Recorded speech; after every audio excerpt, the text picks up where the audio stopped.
Blog Talk Radio.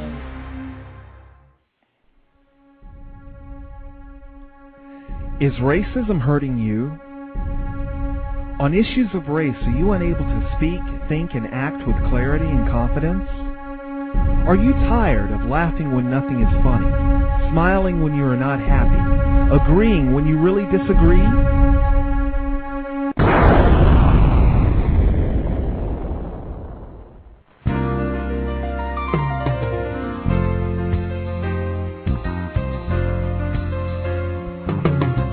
At CounterRacism.com, you can learn specific strategies and techniques to counter the behaviors of the people who practice racism in all areas of activity, using words correctly, following counter-racist logic, even counter-racist science projects designed to reveal what racism is, how it works, and how to counter it.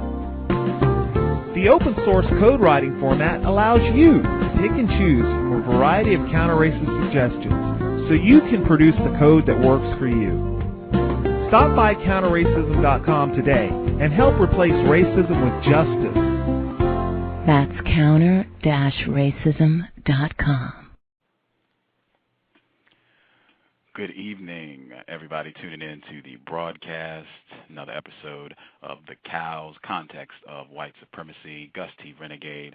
I want to thank all the listeners out there for continuing to support this effort to establish justice. Very pleased with today's show. Our guest, author of Racial Matters, the FBI's Secret File on Black America 1960 to 1972, Dr. Kenneth O'Reilly. Are you there, sir? Yes, I am. Wonderful. How are you doing this evening? I'm doing great. Fantastic. Could you share, I guess, any pertinent, any pertinent information about yourself, other books that you've written, just anything you think would be of interest to our listeners this evening? Sure, I'll give a quick background tour. I came up in New York and Detroit, and I went to graduate school and got interested in American history, and so I got my degree in that and started writing, and I've been writing since a long time now, since the 1970s. And I did my first book on McCarthyism, red hunting, looking under beds for communists and all that stuff, a book called Hoover and the Un-Americans. And then I moved into the next biggest area where the FBI was involved. See, my first book on McCarthyism focused on the relationship between the congressional red hunting committees and the FBI. And in doing that, I noticed that the FBI was really interested in civil rights issues, and especially spying on black activists. And so I thought, well, I'd do another book on the FBI and the civil rights movement, and that's the book we're going to talk about tonight, Racial Matters. And then after that, I did a book on, I did another FBI Black America book called Black Americans, the FBI Files.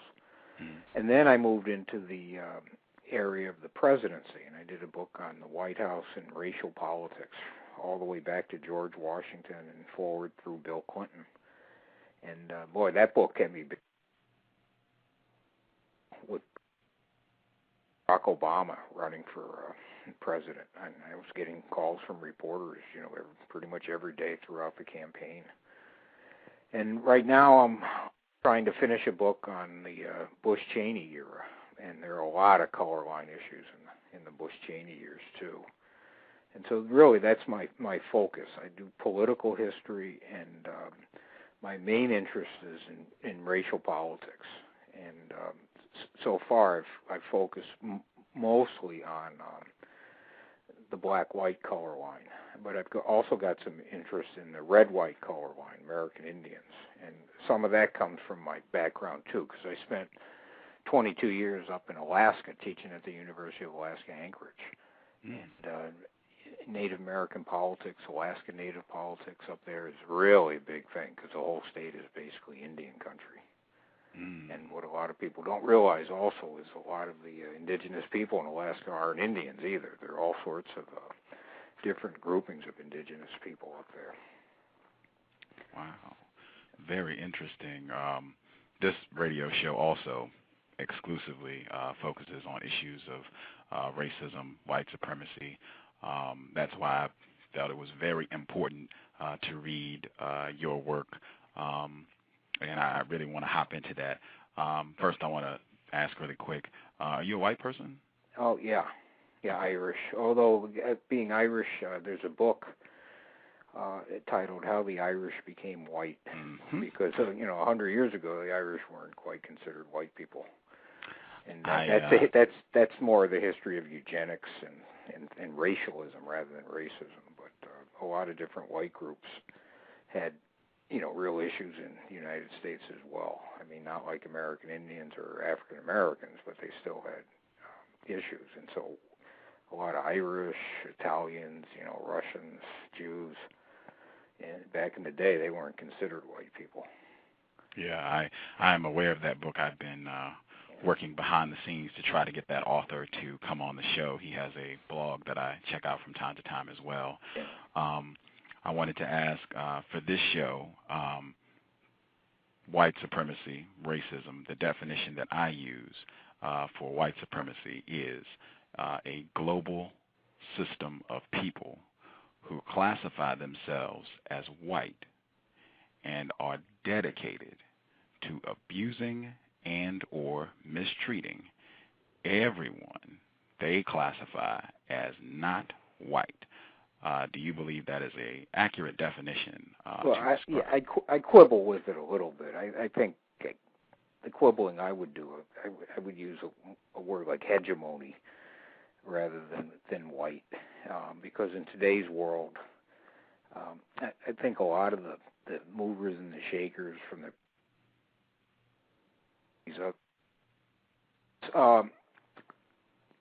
they don't particularly care what color you are. They care if you've got money and they can take it. And so I would quibble, again, just a little with that, not too much. Okay. So do you agree that such a system exists? Or? Well, yeah. I mean, the way and again, you read the mainstream media, they don't define it in those terms. They talk more about globalization and hegemony and, finance capitalism and all that stuff. But my own view of racism is again a little bit different, and I look at racism as a utilitarian tool. It exists not because it's in our DNA or it's inevitable. It exists because it's useful to certain people. Would those be white people? Well, generally, yeah. That's okay. the bottom line there. If you look, I'm in history, so I'll do a lot of way back analogies. Yes, but sir. if you look at how slavery came to America in colonial Virginia in the 1600s, slavery came basically as an unthinking decision. The planters just started buying slaves. But, like you would go to the grocery store and, what am I going to buy? Am I going to buy Rice Krispies or cornflakes? And they just pick one, buy it. And that's how slavery came to Virginia. But if you look at how racism came to Virginia, that was debated in the Virginia House of Burgesses, which was really the first legislature in America, along with the General Court in Massachusetts. But they actually debated racism, and they created slave codes and all sorts of other things. And I always thought that's really, really interesting, that slavery comes as basically an unthinking decision, but racism, they debated it quite a bit. It's a chicken and egg question, or horse, which horse before the cart, I guess. And another thing that's interesting, going way back, and again, that's my thing, history, I go way back, is if you look when the English came, they were, right off the boat, they were incredibly racist toward Indians. And that's because the English knew they wanted Indian land. And, of course, you can ask someone to leave their home, but they're probably not going to do that. So if you want their land, you're probably going to have to kill them. The Indian Wars, America's longest war, 400-year war. And so the English, extremely racist from day one. But when the French came over here, the French did not have nearly that degree of racism. The French cooperated with the Indians. I mean, there was even an edict from the French king to marry, French fur traders, men to marry Indian women. And that's because the French wanted, beaver pelts, the fur trade. And so there's very little racism. And so in my mind, what drives racism is a utilitarian purpose. And see, the English, they're extremely racist because they want Indian land. They want to cut down the trees. They want to, put up farms. And to do that, they're going to have to kill Indians. And human beings, we're not hardwired to kill each other. And it's a lot easier if you can dehumanize the enemy. And so racism is useful for that. But with the French don't want to cut down the trees. You cut down the trees, you have no fur trade. And so they cooperate with the Indians, and there's comparatively very little racism. So what drives racism, if you look at the experience of the English and the Indians and the French and the Indians, it's, what do they want? And so racism is utilitarian. It's like reaching into your toolbox, and you need a particular tool, and if you need that tool, you pull it out. And the British needed racism, so they used it. For the French, racism would get in the way, so they left that tool in the box. I want to hop in. I appreciate that, particularly the respect for history. I also student of history and have a great appreciation for digging in the archives, so to speak, and getting a better understanding of why things are the way they are today by looking back.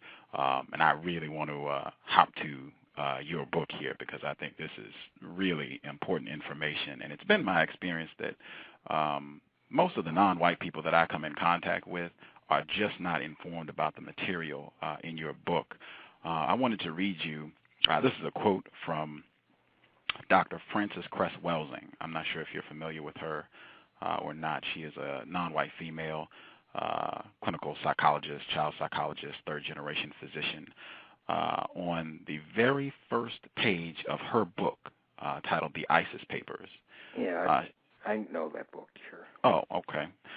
On the first page of the book, she says, no persons who classify themselves as white living in the area of the world referred to as the United States of America, or for that matter, in any other area of the world, should presume to tell any black person or other non-white person what racism is or is not until they have read completely Kenneth O'Reilly's Racial Matters. No black person living in the area of the world referred to as the United States of America should discourse on racism or deny the conspiratorial dimensions of the local and global system of racism until he or she has read Racial Matters completely. All non-white people should read and discuss the implications of the book Racial Matters, the implications for themselves and as individuals, and the implications for their collective should be discussed in depth. How do you feel about someone having that to say on page 1 of their book about your work, Racial Matters? Yeah, well, that makes me feel good, and I've got, I've got for Racial Matters, I got several reactions like that.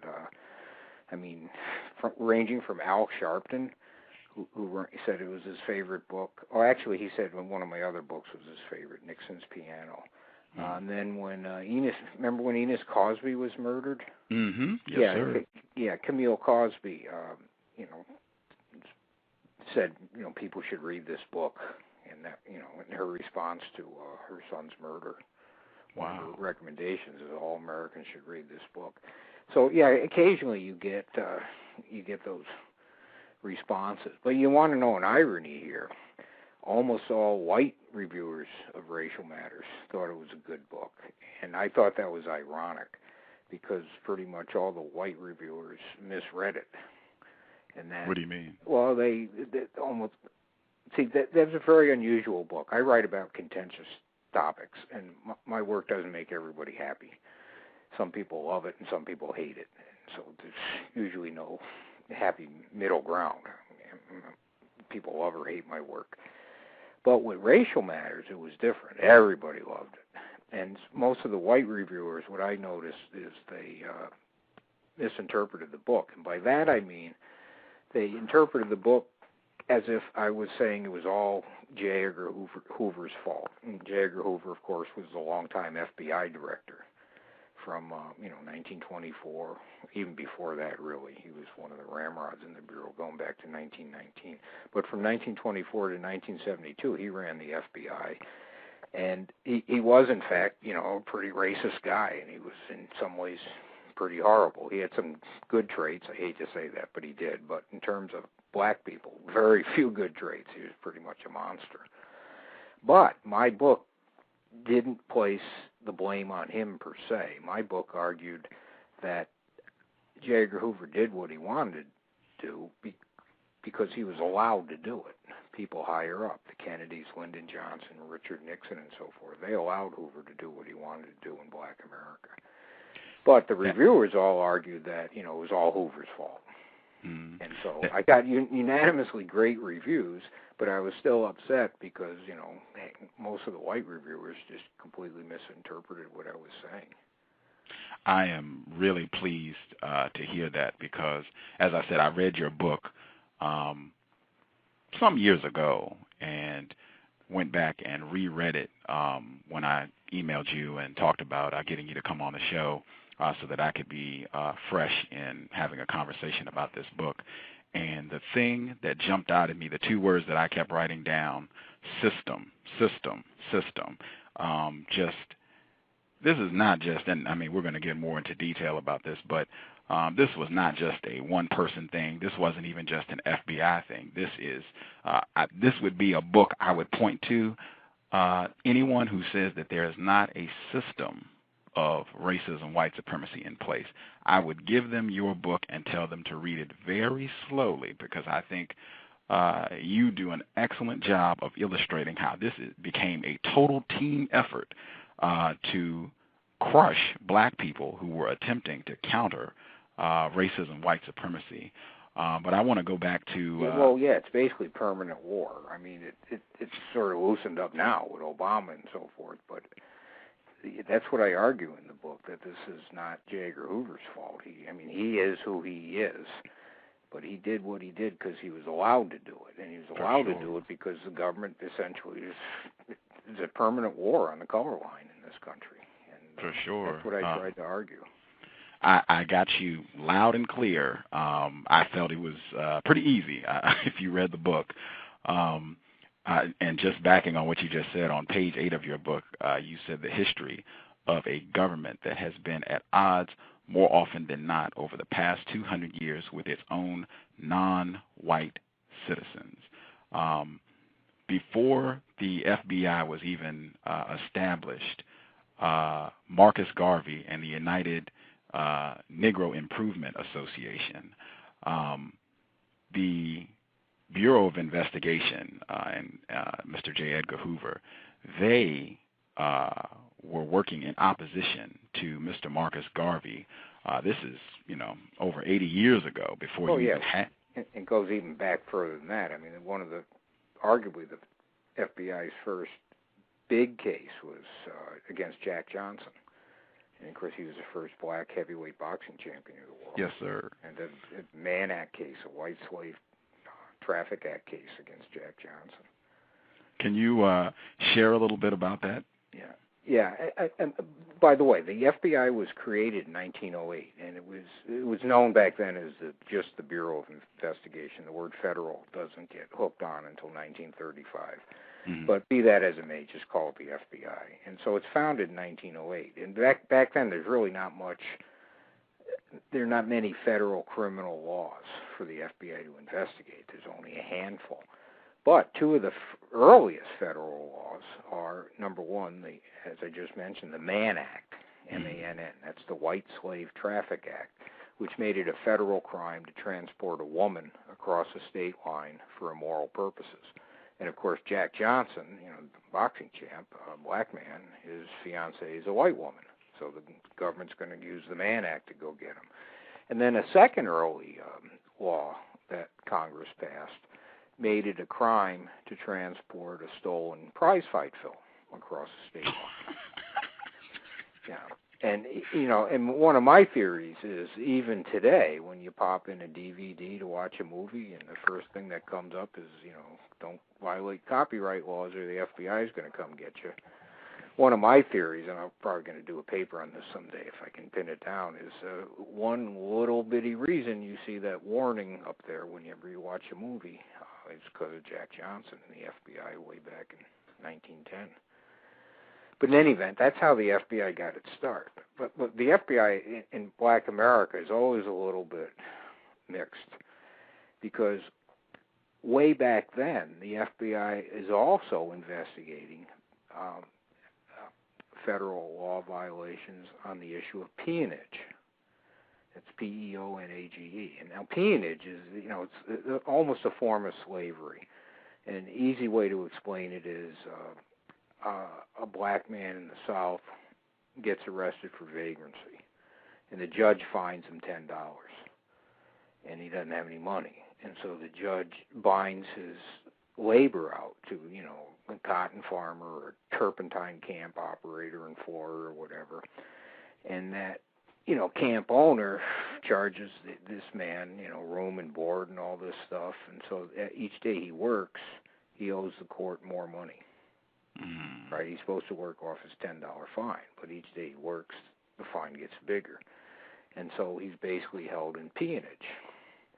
And when the FBI was started by Teddy Roosevelt, President Theodore Roosevelt, that was one of Roosevelt's real concerns, peonage, because that was a problem after slavery ended in the South. A lot of freedmen were held as peons. And so Roosevelt wanted to get involved in that, and he sent the FBI. So that's the funny thing about the FBI. When they're running after Jack Johnson and Marcus Garvey, they're also investigating peonage, they're investigating the Ku Klux Klan. And so they're like on both sides. And that remains fairly consistent all the way up to the present. They're on both sides. In other words, the FBI will spy not just on Marcus Garvey or Jack Johnson or Martin Luther King, but they'll spy on Black America as a community in its entirety. And yet at the same time, the FBI will also investigate, violations of federal civil rights law. Mm-hmm. And that's all, including King. The FBI investigated the King assassination, even though that type of murder is not a federal crime. But the FBI got into it because the murderer, James Earl Ray, deprived King of his civil rights by killing him. And so that's the way the FBI got into the King investigation, the assassination. We'll talk more about King, I'm sure, later. For sure. I want to get back to Marcus Garvey because, as I said, most of the non-white people, victims of racism, white supremacy, that I come in contact with are not informed about what the FBI did in the so-called civil rights movement, and they are completely clueless about their involvement with Mr. Marcus Garvey. In your book, you said that J. Edgar Hoover, hired 4 black men to work the case, and he assigned one of those men, James W. Jones, to infiltrate the UNIA and to shadow Garvey in Harlem. Hoover attacked Garvey because of the black leaders' all-around pro-Negroism and Garvey's doctrine of the Negro for the Negro. William Burns of the FBI said Garvey was the most prominent Negro agitator in the world today, and we, the FBI, have been on him. Can you talk about their campaign against Mr. Marcus Garvey? Yeah, sure. But first, people should realize Marcus Garvey was really a big deal. He's extremely important historically. He doesn't really, translate well into the present. Because, of his uniform and this and that. He looked kind of goofy. And some of his stuff was pretty goofy. I mean, he was negotiating with the Ku Klux Klan and this and that. Yet at the same time, he represented an enormously powerful movement. And the real issue with the U.S. government and Marcus Garvey is they, as I said in the book, the government, the FBI, identified him as a dangerous person first, and then they went looking for a crime. Some way to put him in jail, deport him, whatever. And that's really scary when you identify your target first, and then you start searching around for a crime. Would it be accurate to say that he was labeled by white people in the FBI as a dangerous person because of his efforts to counter racism, white supremacy? Oh, yeah, sure. But, I mean, it's even worse than that. I mean, the FBI essentially, for much of its history, Now, not the entire FBI. A lot of FBI agents are, decent people, and they do good work. They do legitimate criminal work. The part of the FBI I write about is the political part that gets involved in a lot of this nonsense. Now, I believe it's worse than that. It's not simply that they identified Garvey as dangerous. The FBI basically identifies black people as dangerous across the board, period. And their logic there, actually, there's some logic to that. And their logic is black people in America are treated like garbage. And because they're treated like garbage, their loyalties are suspect. And therefore, they're in ever-present danger of being a fifth column. And as crazy as fifth column, a fifth column, that's like a subversive force. Termites burrowing in and all this stuff. Now, as crazy as that sounds, another thing I argued in the book during that early period is other people saw this as kind of normal. For example, when we were about to go to war with Germany in World War I, yes, sir. Germany comes up with some screwball idea that they can make an alliance with Mexico. A lot of non-white people in Mexico, and Mexico's not happy because of the Mexican War in the 1840s. They lost, giant chunks of territory to the U.S. But Germany thinks it can make a deal with Mexico and black America to join World War I on Germany's side. Now, that is just, bonkers, completely bonkers. But the logic is the same logic the FBI is using. If the United States treats black Americans like garbage, then their loyalties to the United States will be suspect. And so what you end up with is an agency like the FBI. Yes, they're interested in Marcus Garvey. They're interested later on in Malcolm X and Martin Luther King and Huey and Bobby and all that, and Jesse Jackson. But they're also interested in all black Americans. Wow. Every single one. Wow. And so they not only have these, these famous programs that target Jack Johnson and Marcus Garvey or the Cointelpros in the 60s, but they have all these, community surveillance programs. The FBI tries to recruit, for example, in, what they used to call Colored Town. They go in and try to recruit barbers as informants. Because barber shops are often, big, social gathering places and a lot of talk and a lot of gossip. So the FBI makes a big push to recruit black barbers as informants. And they're not interested in spying on, Marcus Garvey's barber. They're interested in just barbers in everyday black America. And so, again, the Bureau will, on the surveillance end, the Bureau would target these very prominent black men like Jack Johnson, Marcus Garvey, or at the middle of the 20th century, Malcolm and Martin and Bobby and Huey. But they would also target pretty much everybody. Wow. That would be more passive surveillance. It's just information gathering. What the FBI does against more prominent blacks is not always passive. It sometimes can be really, really aggressive.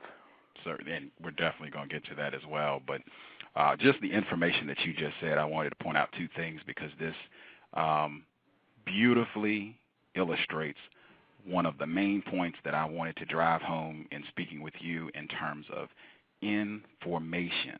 I have never in my life talked to a non-white person who had anything close to the information that you just gave in 2 minutes. I have never spoke to any non-white person. And I know non-white people who have doctorates, PhDs in history and all other sorts of fields. I've never talked to a non-white person who has that sort of information, which is why I consistently say on my show, I believe that Mr. Neely Fuller Jr. is completely accurate in saying white people are much more informed about black people. White people are much, much more informed about all of the non-white people, victims of white supremacy. They make it their business to be informed about non-white people. That's number one. I was going to later on get to what your point that you made about the FBI being concerned with all black people, but that was pretty outstanding right there. You said the term Cointelpro again, most non-white people that I encounter have no idea what that means. Could you explain that so that, like, if a teenager is listening to this show, they could get a really clear understanding of what you mean when you say Cointelpro? Yeah, that's actually really simple. All it means. Can I interrupt you? Sure. I apologize. I took a class from Julian Bond. For everybody out there who does not know Mr. Julian Bond, he was in SNCC, big participant in the Civil Rights Movement. I took a class from him, History of the Civil Rights Movement. Cointelpro never came up in his class on the history of the Civil Rights Movement. And I just would like to add, well, I'll ask you about that later. I apologize for interrupting. Please continue in explaining Cointelpro, sir. Yeah, in a nutshell, COINTEL is this. If you come within eyesight of the FBI, they're going to mess you up. Okay. Now, again, let me qualify that the FBI is not all bad. A lot of what the FBI does is fine, honorable work. But on the political side of the FBI, if you do something they don't like, they won't simply write it down, put it in a file. They will act on it and try to mess you up. Now, the FBI is also sort of non-discriminatory here. The FBI ran these formal counterintelligence programs to mess people up, not just against blacks. Although the black COINTELPRO is sort of interesting because two of the big targets are the Prince of Nonviolence, right, King, and the Prince of Violence, Malcolm X. So that's a pretty big program if you can go from King to Malcolm. And so that's one COINTELPRO, but the FBI had a bunch of them. They ran a COINTELPRO against college students who protested the Vietnam War. They ran a COINTELPRO against, the old left people, the Communist Party and the Social Workers Party. They even ran a counterintelligence program against the Ku Klux Klan. And the thing about these counterintelligence programs is, number one, this is the police doing this stuff. And what they're doing is just patently illegal. Like in King's case, one of the famous COINTEL programs is the FBI starts writing, anonymous letters to Martin Luther King's wife, trying to inspire a divorce, trying to inspire King to kill himself, suicide.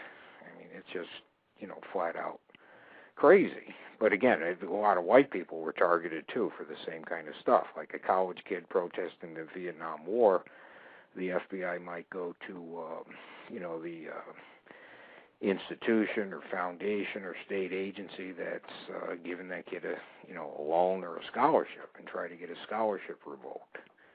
And so it's, really across the board. And you can see the legacy of this type of stuff even today.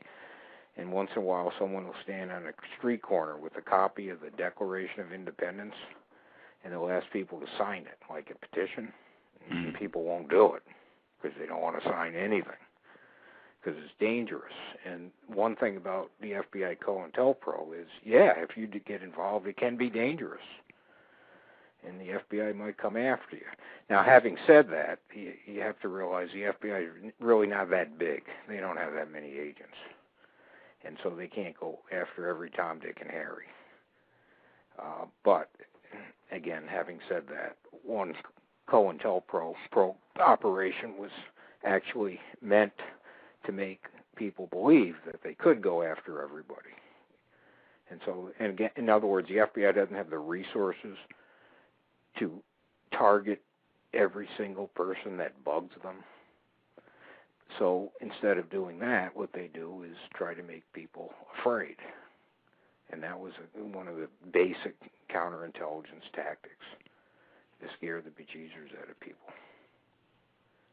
Would it be accurate then to say that they, your book is focused on racial matters, would it be accurate then that one of their objectives was to function as a terrorist organization to non-white people? Well, yeah, in today's terms, yes, that case can be made. I don't know if I'd go that far, but in today's terms, we have this, in America, we have this really broad definition of terrorism, so you could apply today's terms to that, certainly. But let me just give you a couple examples of what I'm talking about with Cointelpro. The FBI actually had a program to remove Martin Luther King and replace him with their own leader, and the FBI selected Sam Pierce as the leader of Black America. And, of course, Sam Pierce would go on to be the Housing and Urban Development Secretary in the Reagan administration. And Sam Pierce didn't have a distinguished career. He presided over HUD, during a humongous scandal and ended up with multiple independent counsels and people in jail and all this stuff. But see, that's a typical Cointelpro. King, you want to remove King and replace him with your own guy. I mean, that's just nuts. And then another example of a Cointelpro is the most counterintelligence programs against blacks, at least the formal ones, were targeted the Black Panther Party. Mm. And in the course of doing that, the FBI actually got involved in what might quaintly be called incitement to violence. Mm. Because the Black Panthers, especially out in California, in San Diego and L.A., they had rivalries with another group. Yes, sir. The Kwanzaa people.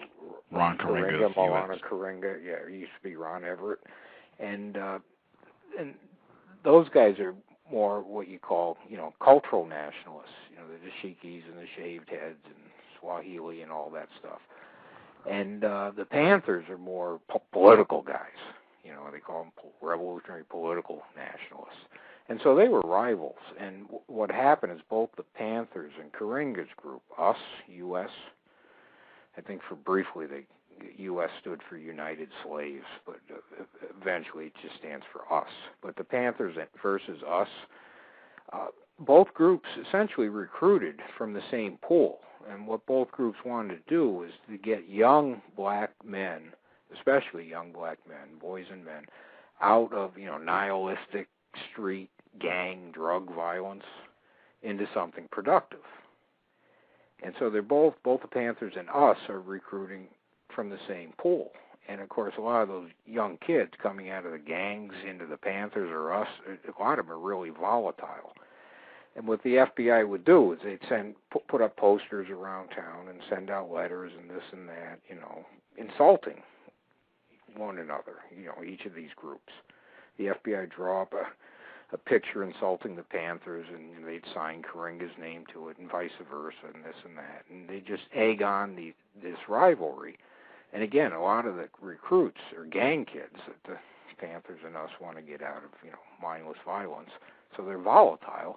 And sure enough, at UCLA and other places, they start shooting each other. And you have dead people. And the FBI ends up, patting each other, FBI agents patting each other on the back and this and that and getting cash rewards as a result of this violence and corpses. I mean, it's just horrible. But to the FBI's credit, they eventually, put two and two together and say, well, we can't do this anymore. It's like we're, inciting people to murder each other. And so they stop, or at least they say they stop. Mm. But that was pretty weird. I mean, you actually had body counts in California, and the FBI would actually send out posters and, fraudulent forged letters listing the body counts. Mm. Like if there'd be a shootout and there's 3 dead Panthers and no dead US members, the FBI, do like a scoreboard, us 0, Panthers 3. And then they'd have 3, R.in.Ps, rest in peace, and the names of the 3 Panthers who were shot dead. So wow. The FBI just egging this stuff on. That was pretty crazy. But again, the FBI, they eventually had a pretty open debate about, holy crap, we can't be doing this because it looks like, we're inciting people to murder each other. I know a considerable amount of your book you have a whole chapter where you talk about where the FBI, the only good Panther is a dead Panther. Yeah, the Fred Hampton in Chicago and stuff. Yeah. That is exactly where I wanted to go with Mr. Fred Hampton. I know a lot of non-white people that I come in contact with are not really familiar with Fred Hampton, what he was trying to do. He was a member of the Black Panther Party in Chicago. and what he was trying to do in terms of curbing that gang violence and trying to get alliances with different non-white groups in Chicago and to work to counter racism, white supremacy. And I feel like that the case of Fred Hampton really illustrates just how ugly this sure. got. Can you talk about that? Yeah, and one thing you mentioned, the Panthers did in fact have no problem making alliances with white groups or predominantly white groups. None whatsoever. Now, later on, when Eldridge Cleaver came in and you had the Huey Newton, Eldridge Cleaver, factionalism and fratricide and all that, yeah, that's different.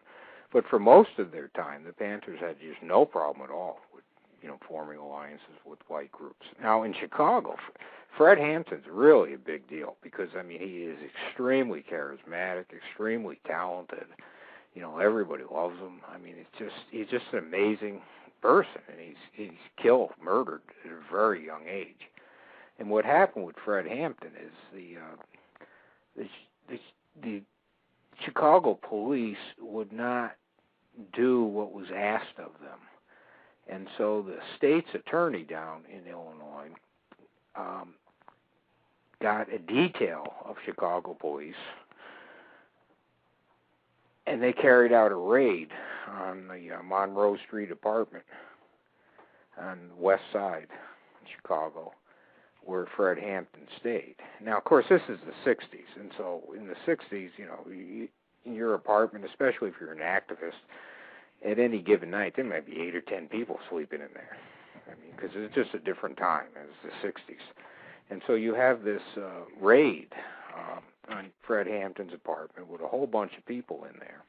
And the raid was set up by the state's attorney in Chicago. And they used Chicago police officers. The Chicago police wouldn't do it on their own, so they went through the state's attorney's office. And the logistics for the raid, the floor plan and what to expect, what the police should expect, and this and that, all came from the FBI. And the FBI had an informant in the Panthers, a guy named William O'Neill. And he got a cash reward after it was done. It was a black male. Yeah.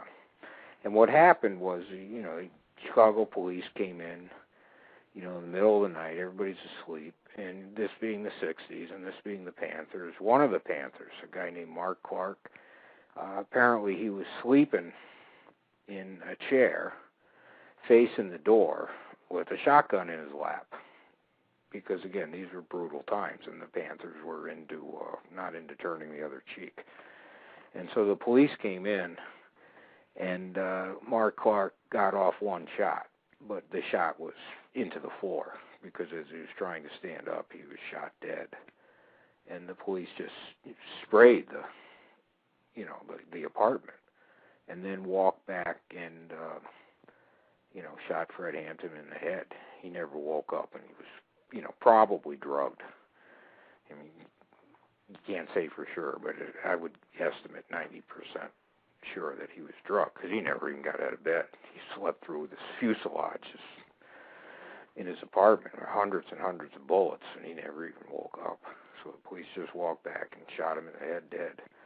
And his Mark Clark was killed too. Other Panthers were wounded. Hampton's girlfriend, Deborah Johnson, I can't remember what her name is now. She's changed her name. She's still prominent in Chicago too. I think she was 7 or 8 months pregnant at the time. And if my memory serves, I think she got shot too. And it was just horrible. Now this Fred Hampton thing sort of backfired on the police and the FBI because, it makes Panthers look like they're martyrs. Because you don't need to be a rocket scientist to tell that, this was execution, in that there's no return fire. It's just, police just spraying bullets and then walking back and shooting the man in the head from a distance about 8 inches while he's unconscious in bed. And so it's just horrible. But it backfires on the police. It creates a lot of political momentum for the Black Panther Party, a lot of sympathy, and so forth. And if you look at the FBI, what the FBI wanted out of this, because they set it all up, it's really hard to tell. It's tempting if you're on the left to say the FBI wanted to assassinate Fred Hampton, but I don't really buy that. I think what the FBI wanted was a press conference out of this, and they wanted the police to go in, arrest all these Panthers, you know, and show their shotguns and have photographs of the Panthers and their guns and have a big press conference. But I think the Chicago police just went nuts, you know, and just kill people. Wow. You know, but there are lawsuits. I mean, you know, Flint Taylor and other lawyers in Chicago put in lawsuits on behalf of the survivors and then the families of Hampton and Mark Clark, the two people who were killed, and they won their lawsuits. Yeah, that $1 million settlement for I know survivors of Fred Hampton. Yeah, and by the way, Chicago ain't much better either. The big suit in Chicago today, which you guys should explore maybe some days, this Chicago police named John Berge. He was just arrested by Patrick Fitzgerald had him arrested. You might know that name from the Scooter Libby trial with Dick Cheney and all that, and Valerie Plame Wilson. It's the same prosecutor. But he's being accused, the Chicago police, John Berge, who retired, moved to Florida, of running basically a torture regime in the Chicago Police Department. And wow. 4 of the people that were allegedly tortured were sentenced to death.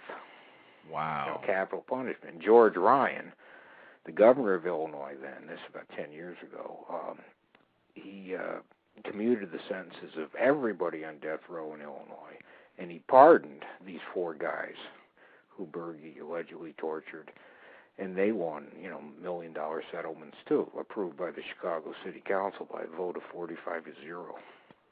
Wow. But that's an interesting one to explore. What the hell that guy, pardon my language there, what that guy was up to. Wow. And that's still ongoing because he was just indicted, this fellow, Berge. He wasn't indicted for torture, but he was indicted for lying in the course of some of the civil suits that came out of it. Mm. Yeah, but that is a wow story. That's truly a big one. And that's going on right now. And you like irony, the governor of Illinois, who's the hero in this, Patrick Fitzgerald prosecuted him too. He was apparently running a kickback scheme back when he was Secretary of State in Illinois, and he's in federal prison now, I believe. Wow. Yeah. I really wanted to get to again, context of white supremacy with Dr. Kenneth O'Reilly, author of Racial Matters. I feel like, I mean, just the information in your book, incredibly comprehensive and thorough. Where you talked about just how the white people at the FBI did an incredible job of amassing information on black people, non-white people who were making an effort to counter racism, white supremacy. And you said on page 339 that with regard to monitoring of financial assets, the FBI overlooked no bank account, even an account in the low 2 figures. A spot check at a Chester, Pennsylvania bank revealed a grand total of $44.32 in the name of the National Black Economic Development Conference. I paused and went back and read that again to make sure that my eyes were not fooling me. Yeah. A grand total of $44.32.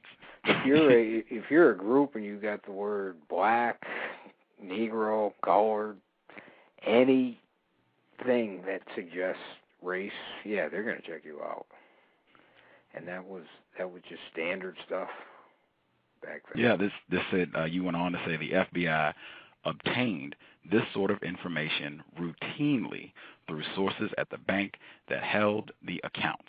Such sources were ubiquitous in banks and other protected private sectors and institutions, and they made things easier for field agents. It made no difference whether the Bureau wanted information from a source in a bank or the help of a source in the membership section of the National Rifle Association to purge a black militant member. The FBI mobilized all its resources.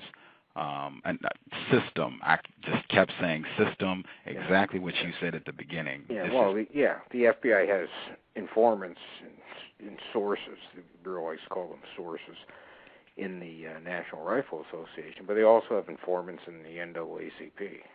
Yes, sir. Yes, sir. I wouldn't say that. I wouldn't say that today, but I know historically they've had, sources in the NAACP.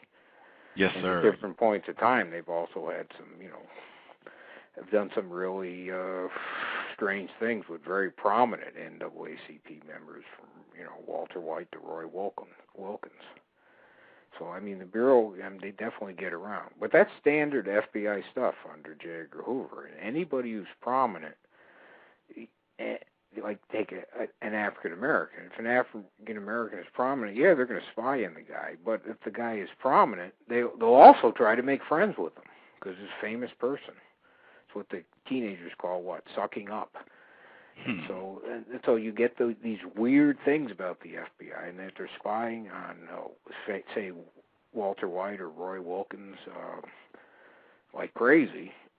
But they're also doing favors for Walter White and Roy Wilkins because these are, prominent, powerful men. So they're, doing the brown nosing too. Now, some activists, the FBI doesn't do that. They don't, try to make nice with Martin Luther King. That's for sure. Okay, and they don't, try to make nice with Huey and Bobby. But for a lot of black activists, the FBI would actually go in two completely opposite directions. They'd spy on the guy, and they'd do favors for him, too. Wow. And then that goes, again, for some really famous people. Thurgood Marshall would be an example. Were they... Or even Earl Warren. Earl Warren's a white man, of course, but Earl Warren, Supreme Court Chief Justice, he handed down some of the really big decisions that affect black America. Brown v. Board of Education is the biggest, but not the only one, right? And Gideon and a whole bunch of other decisions, the Warren Court.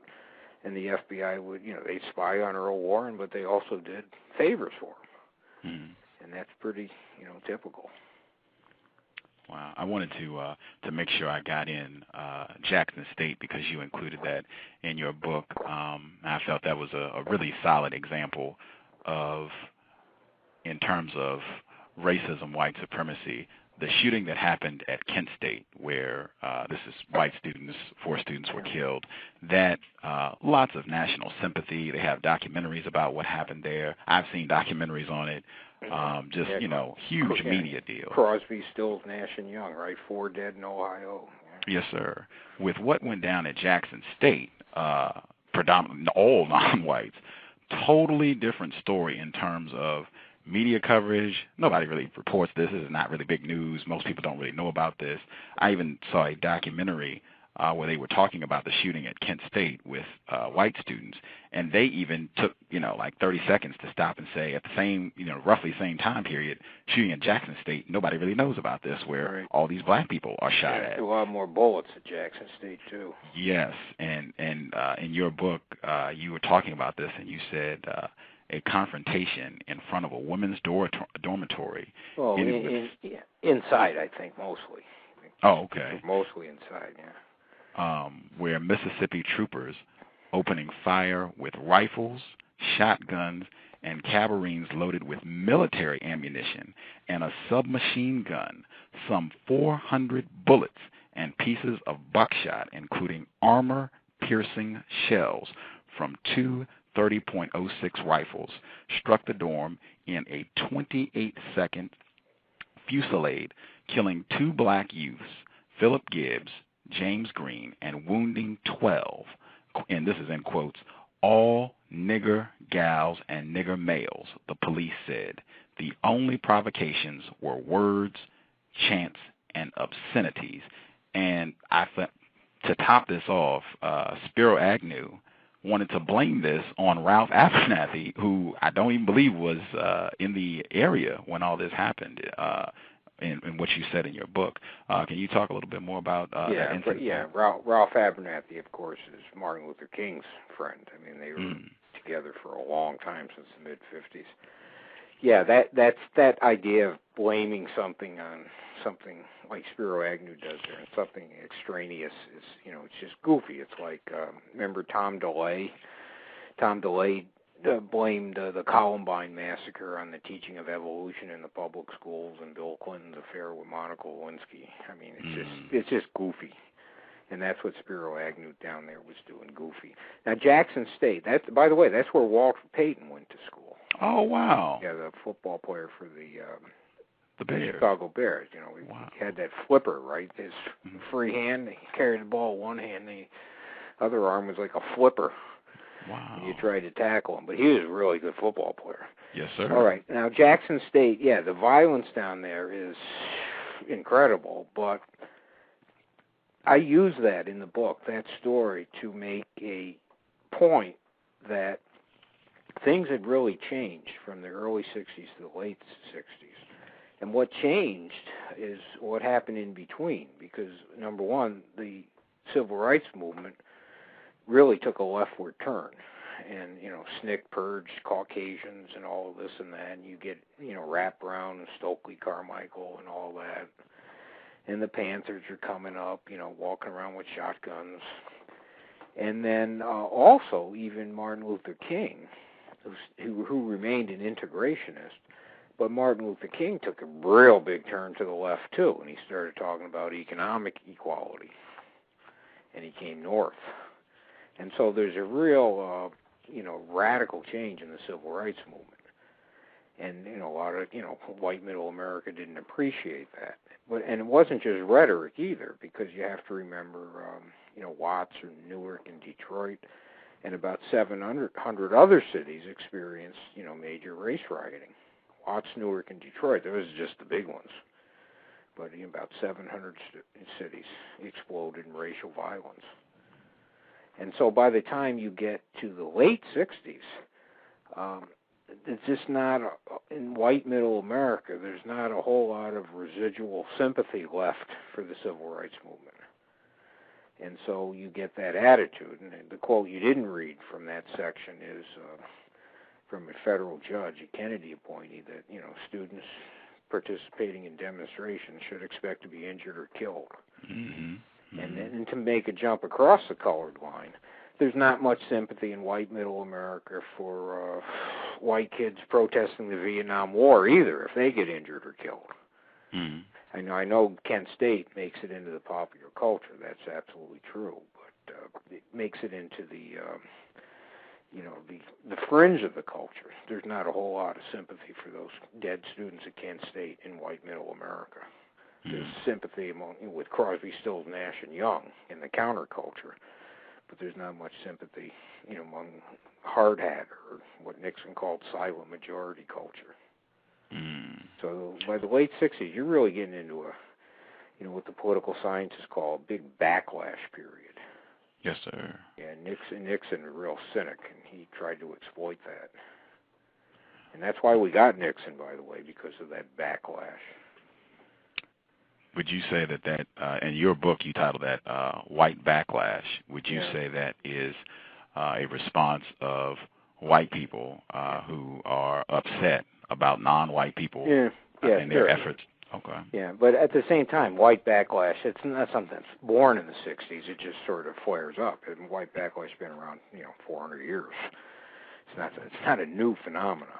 Yes, sir. It just flares up in a big way in the late 60s. And the other thing about so-called white backlash is people like Richard Nixon, the Republican Party, they figure out this is a good way to organize votes.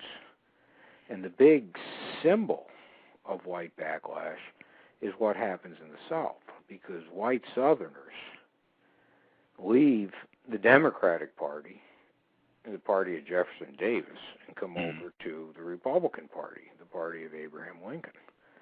And that happens in a big way in the 1968 election. And that carries Nixon. But it also carries, Ronald Reagan. It carries the first Bush, the second Bush, because Republicans, as a result of that backlash in the 60s, suddenly have the entire South, every presidential election. Wow. That was one of the big quotes I wanted to ask you about in your book, where Martin Luther King, before this so-called white backlash, said that he feared that the Republican Party would become the white man's party. I wanted to ask you, would it be correct in terms of what he means in saying this, or do you think it's accurate when he says that, to say that the Republican Party is becoming the racist party? Would that be an accurate statement? Well, I wouldn't. I maybe quibble with that a little bit, but I have no great objection to that. Now, King said that on Meet the Press in 1964. Yes, sir. But he's not alone. I mean, the 50s, Eisenhower worried about that. In fact, the hardest decision Eisenhower said he ever made was sending the 101st Airborne into Little Rock, because that killed Eisenhower's dream of making the Republican Party a white man's party in the South. But that dream gets, resurfaced by people like Barry Goldwater, Richard Nixon, Ronald Reagan, and so forth. Now, it did happen, and that's why one big reason you get the string of all these, very, very conservative, even reactionary presidents, Nixon, Reagan, Bush, and then the second Bush. But at the same time, there's a downside to it for the white South, in that they can get marginalized. And see, that's what Obama's election, I think, did in 2008.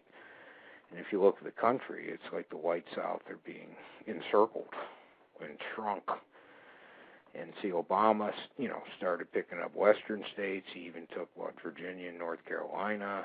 Yes, sir. And so that real backlash politics, which was so scary in the 60s when Nixon practiced it and when Reagan practiced it in both Bushes, it suddenly doesn't look so scary anymore. And it seems maybe it's run its course now. On the other hand, it's a long course. It started, in a big way with Barry Goldwater in 1964. And people forget George Bush, the father, the old man. He down in Texas, he voted against the Civil Rights Act in 1964.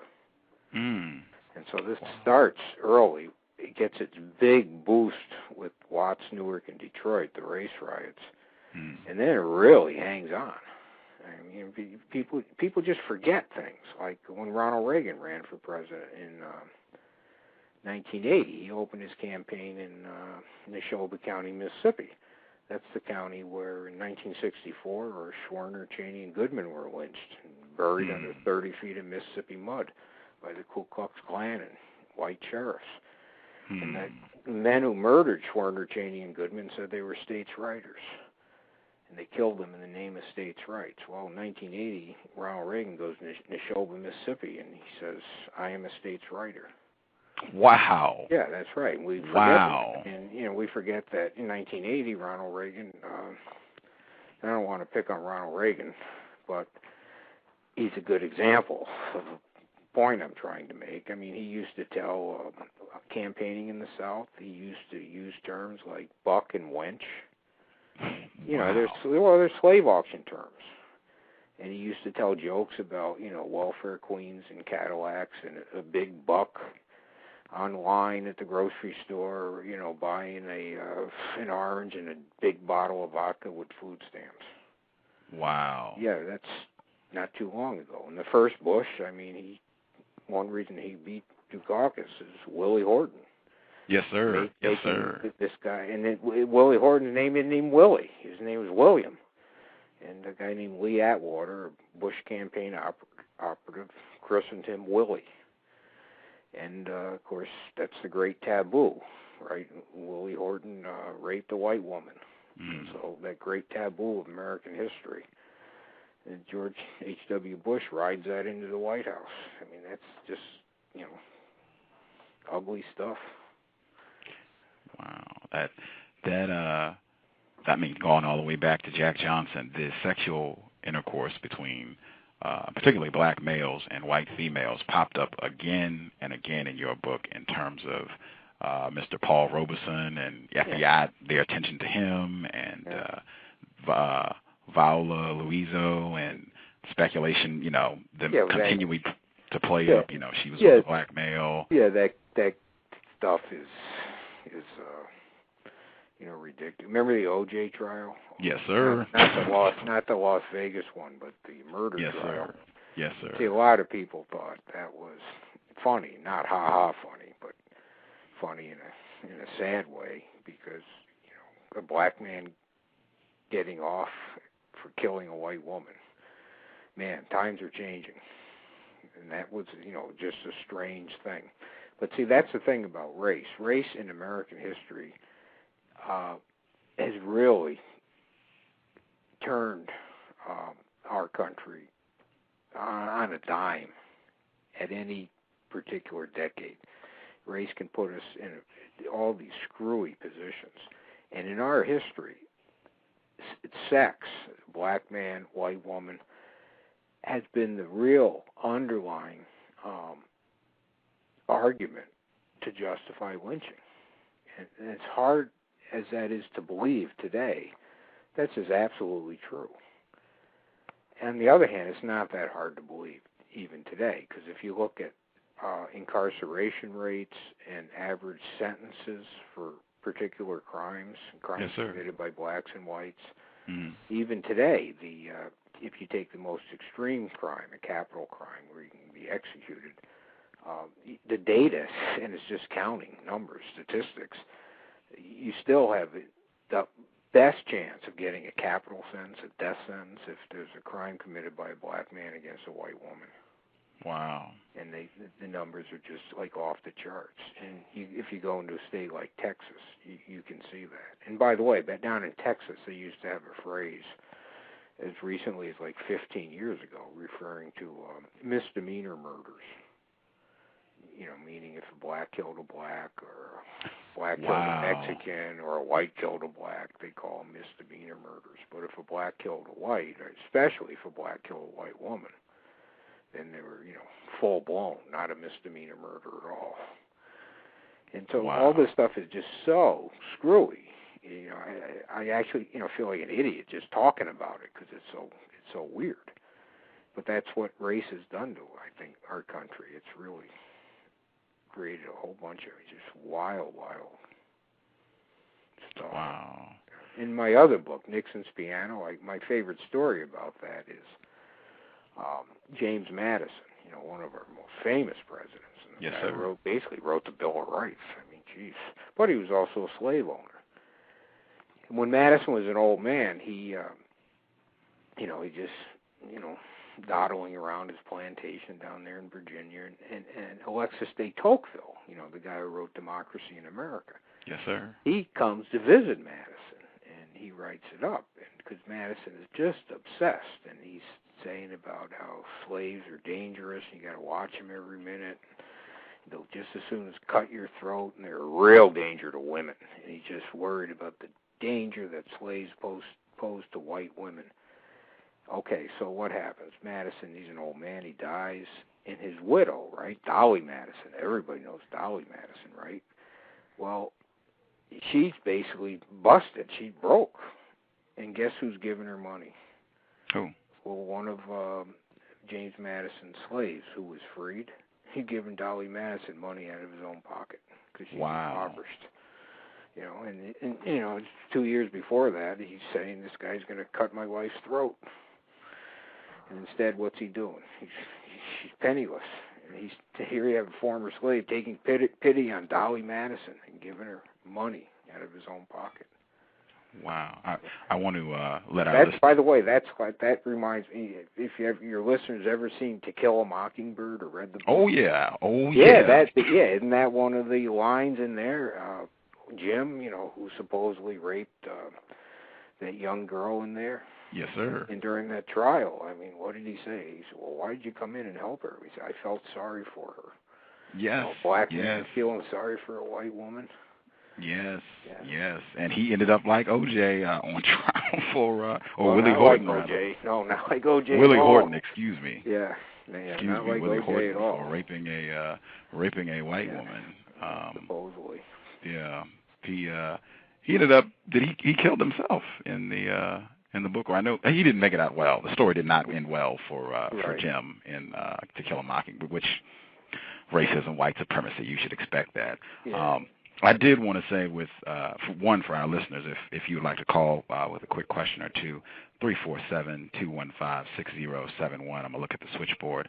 I did want to point out with the Panthers, and I hear often non-white people and white people talk about them and say, they had all this loony revolutionary rhetoric and off the pigs and all this.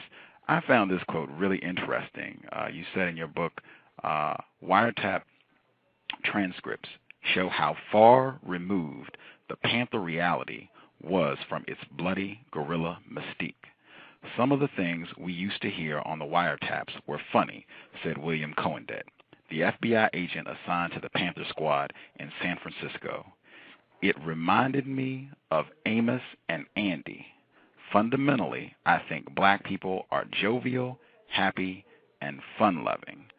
I have seen this type of statement over and over again in different books that talk about the actions of the FBI against the Black Panther Party, that they, listening to these people, often weren't hearing, anything that wild and crazy, that, there was a lot of talk, but in terms of action, at the end of the day, there was really a lot more talk than in terms of them actually going out and brutally taking over the government and killing up a lot of white people or anybody else. Yeah, well, it's guerrilla theater, it's called.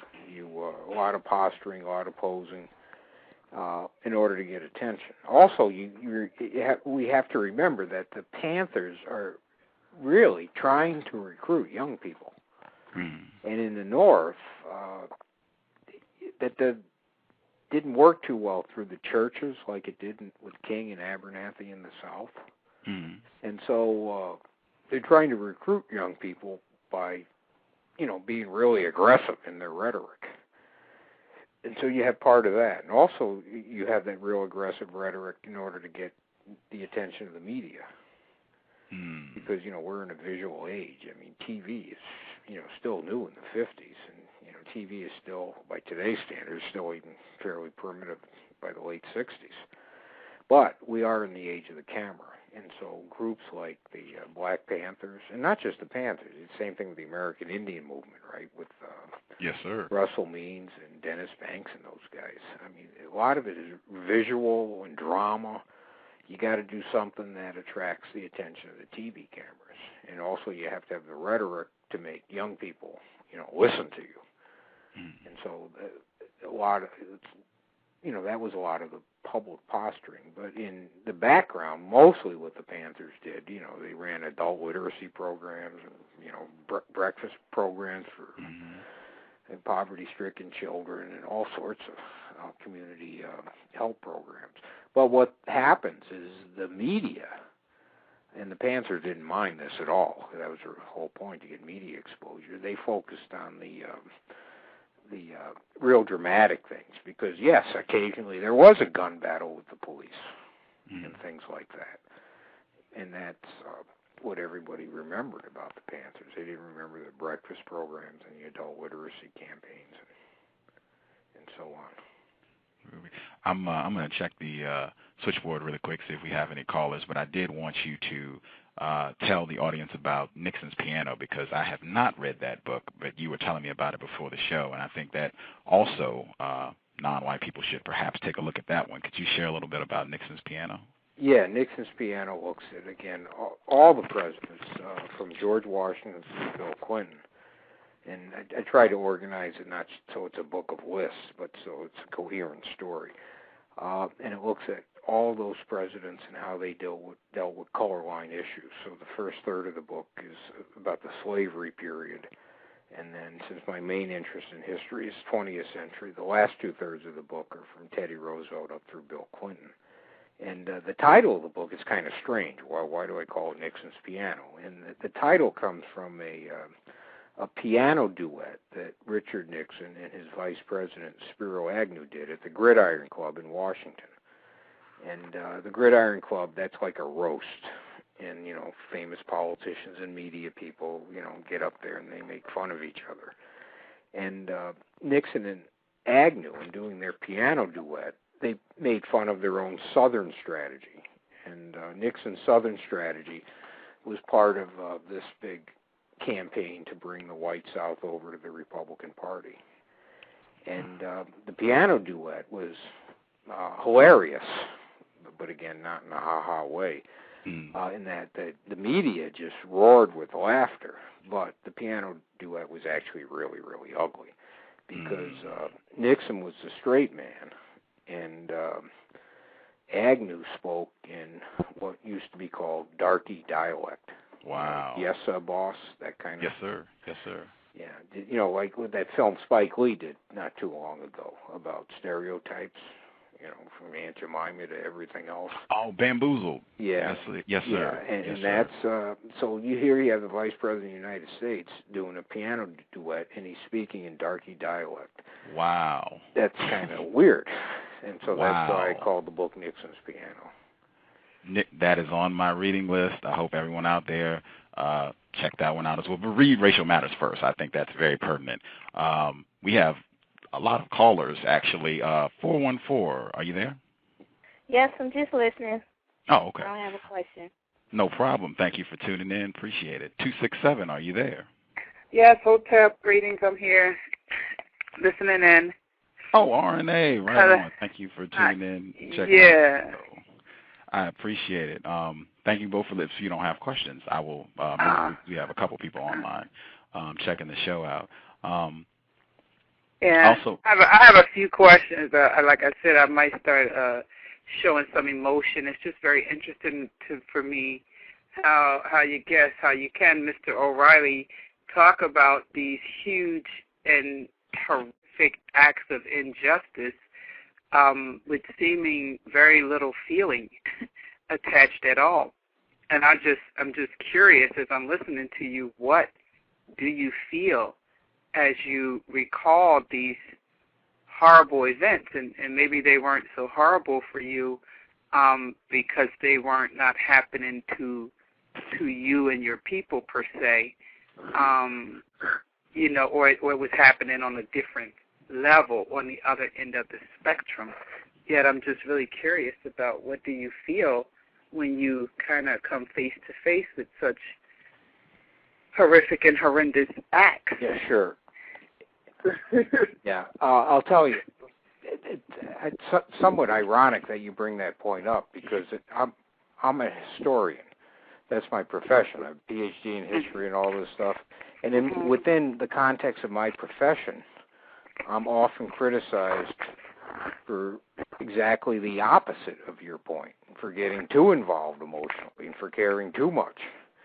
And so I don't want to say it's all relative, but I hear what you're saying, and I see that as somewhat ironic because, again, in my profession,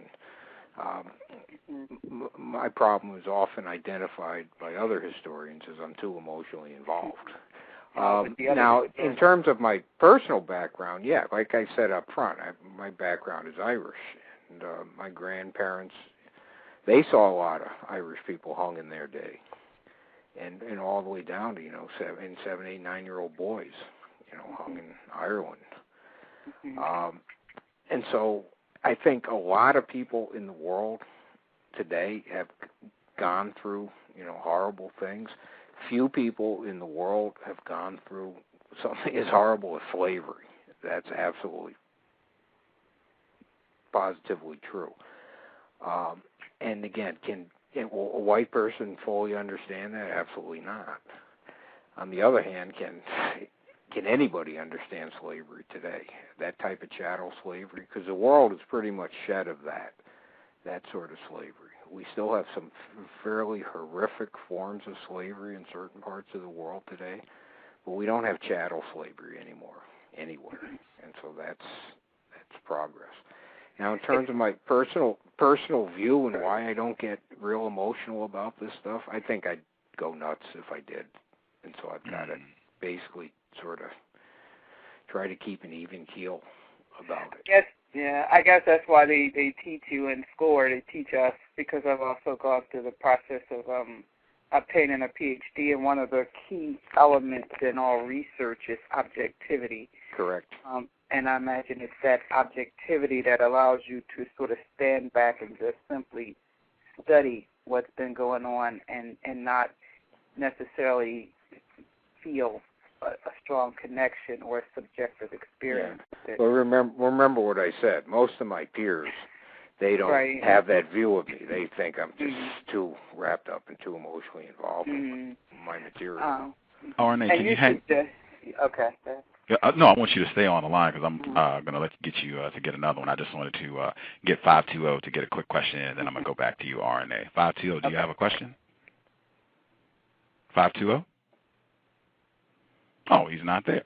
RNA, you can go ahead and shoot your question. I thought 520 was there. Yeah, it was just, I was just, Mr. O'Reilly is suggesting that while there's not chattel slavery going on, and that in some ways represents progress, I say for myself and for my unique position, being a woman of African descent here in this country, it seems that the current form, hello, is that 520 now? Hello? Yeah, I'm still here. Okay, I heard somebody else. That the form of slavery that we have going on now seems to be much more insidious and much more detrimental and dangerous, because while it's not, it's just more covert now, and so then it's harder to sort of see and study and much harder to prove, as opposed to the whip. There seems to be other things that sort of leave no mark, yet you've been stung by something, but the mark is not there. And because it's so sort of insidious and seemingly embedded in the psyche of people, to me, I would say that there hasn't been much progress, and if there's any progress, it certainly has not been beneficial for people of African descent. Well, I disagree with you a little bit. No matter what, a country like the United States with chattel slavery and then the United States without chattel slavery, we're a better country. Just that alone. We're better for whom? Again, the question becomes better for whom? Well, for everybody. Well, hang on. Feeling from the trauma that happened to us during the course of chattel slavery, do you believe that it would be necessary for some healing to happen? I have no problem with that. What I'm saying is, no matter what, there has been progress. Chattel slavery is abolished. Legal racism, Jim Crow, is abolished. Now, just because there's progress made, does that mean things are perfect? Absolutely not. But at least there's no more chattel slavery and legal racism. Now, the issue we have today, and again, my field is history, so let me try to show how we look at it in history. If you ask 100 people today what the major color line problem is, you might get 100 different answers. But if you ask 100 people today, and you say, hey, 200 years ago, what was the major color line problem? They probably all say slavery. Or if you ask them what was the major color line problem 50 years ago, they probably all say Jim Crow. In other words, today there's no consensus on what the number one color line problem is. But guess what? Historically, there was no consensus either at the time. In other words, in slavery days, a lot of people in America, a lot of white people, thought slavery is a solution, not a problem. And during Jim Crow days, a lot of white people in America thought Jim Crow was a solution, not a problem. Now today, only a few crazy white people think slavery and Jim Crow were good things. There's a consensus on this country. In this country, did the right thing in killing slavery and killing Jim Crow. But again, remember, at the time, there's no such consensus at all. And so what I'm saying is, today, the very fact that our country can't come to a consensus about what the number one racial problem is, and in fact, probably a majority of the country thinks there are no more racial problems. I disagree with that, but I think that's a very common attitude in America. Mm-hmm. That doesn't mean it won't sort out over time, and we won't come to some consensus about what the next dragon to slay is on the color line. And there's been two big dragons slain so far, slavery and Jim Crow. What's the next big dragon to be slain?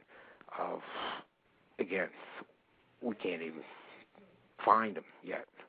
Oh, I have a big dragon since I'm. Well, of course you do, but that's mine is. But see, that's my point. You right, have but yours, I wanted to I illustrate. have mine. The caller has hers. But what I wanted to another 100 illustrate. people have 100 different dragons too. But to right, slay but a dragon, you have to have a consensus. Very important. I feel the cause of so-called apartheid, so-called formal slavery, at the end of the day, we're still talking about the system of white supremacy. That's what we should trying to be replace. That's the effort we should be making to replace the system of white supremacy with a system of justice. Jim Crow and all these other things are symptoms of what is really the dominant problem that we should all be working to replace, in my view. And I could be incorrect. No, it was. Oh, I wanted to say 520 here, but yes, go ahead. Yeah, I agree with you 100%. But what I'm saying is, no matter whether I agree with you or not, that's not how progress gets made. See, if you look historically, slavery's abolished, Jim Crow's abolished. And this country didn't abolish slavery because the majority of this country was worried about black people being slaves. And this country didn't abolish Jim Crow because the majority of this country was worried about black people sitting in the back of a bus. This country abolished slavery because the majority of white people realized slavery hurt them. And Jim Crow's abolished because the majority of white people realized that type of legal, institutionalized racism hurts them too. In other words, every time we made big progress, white people have realized racism hurts them too. In fact, if you look at Abraham Lincoln has one underlying message from about 1830 to 1865 when he's assassinated. And that message is slavery degrades all labor. And that message means slavery is a threat to the American dream, because the American dream says, hey, you work hard, you'll be a success. And how do you reconcile that with slavery? And so Lincoln's message is slavery is a disaster for white people. The enslavement of African Americans is a disaster for white Americans. That's Lincoln's message. And I think if we're going to make big color line progress in the future, you got to sign up a lot of white people. You got to make a lot of white people see that racism hurts them too. And I think if you look at a modern leader like Jesse Jackson had been pushing that message since the 70s, that institutional racism is a disaster, not just for blacks. It's a disaster for most white people. Most white people ain't Bernie Madoff or Bill Gates, right? And one's a crook, one's not, but they're both filthy, stinking rich, or at least one of them was.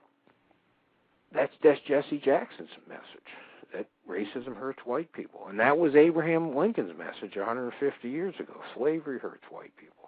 I think if progress, real dramatic progress. That's very different. Wait a minute. That's very different what you just said. You said racism hurts white people. You said Mr. Lincoln's message was slavery, not racism.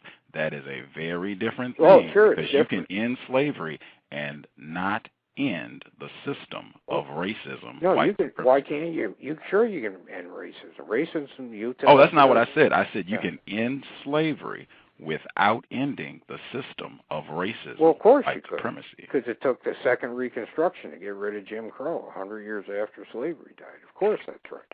Right. But what I'm saying is, I'm talking about progress, and ending slavery is color line progress. Ending Jim Crow is color line progress. And in both cases, progress came because a lot of white people signed on to. And again, a lot of white people signed on not because they were worried about, what slavery was doing to blacks, but because they were worried about what slavery is doing to their opportunities.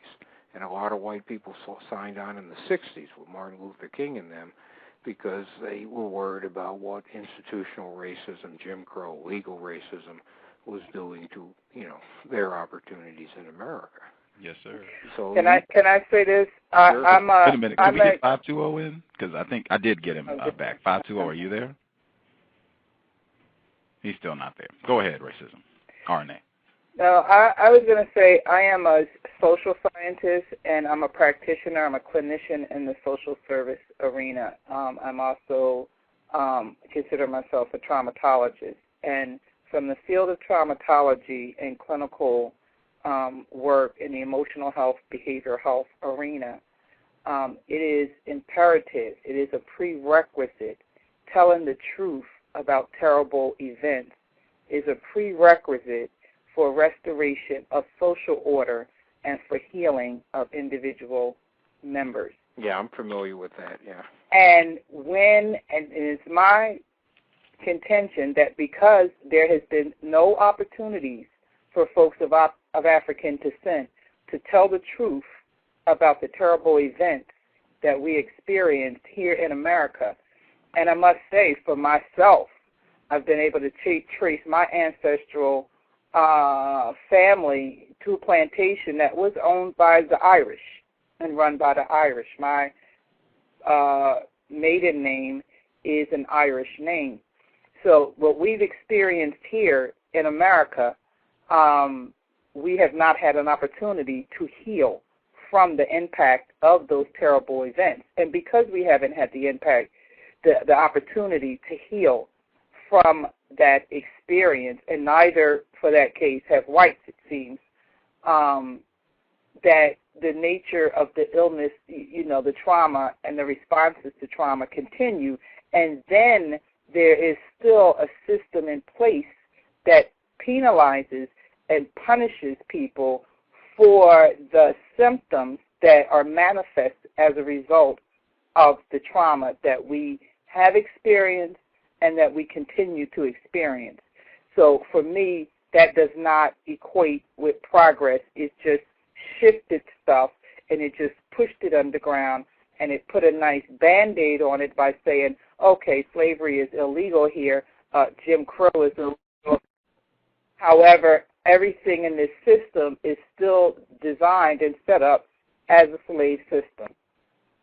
If I work every day and I earn time off, in order for me to take it, I have to have it approved. And most often than not, the person who is in the position to approve or disapprove it is a white person.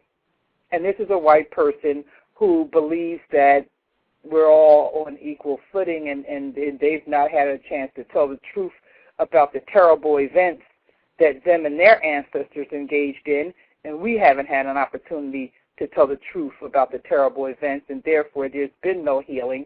So, we just have a pretty sick society, it seems to me.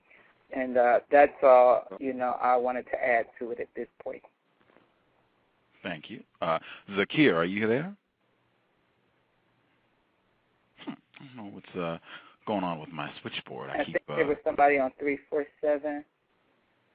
Oh, okay. I'll see if 347 is there. Hold on one second.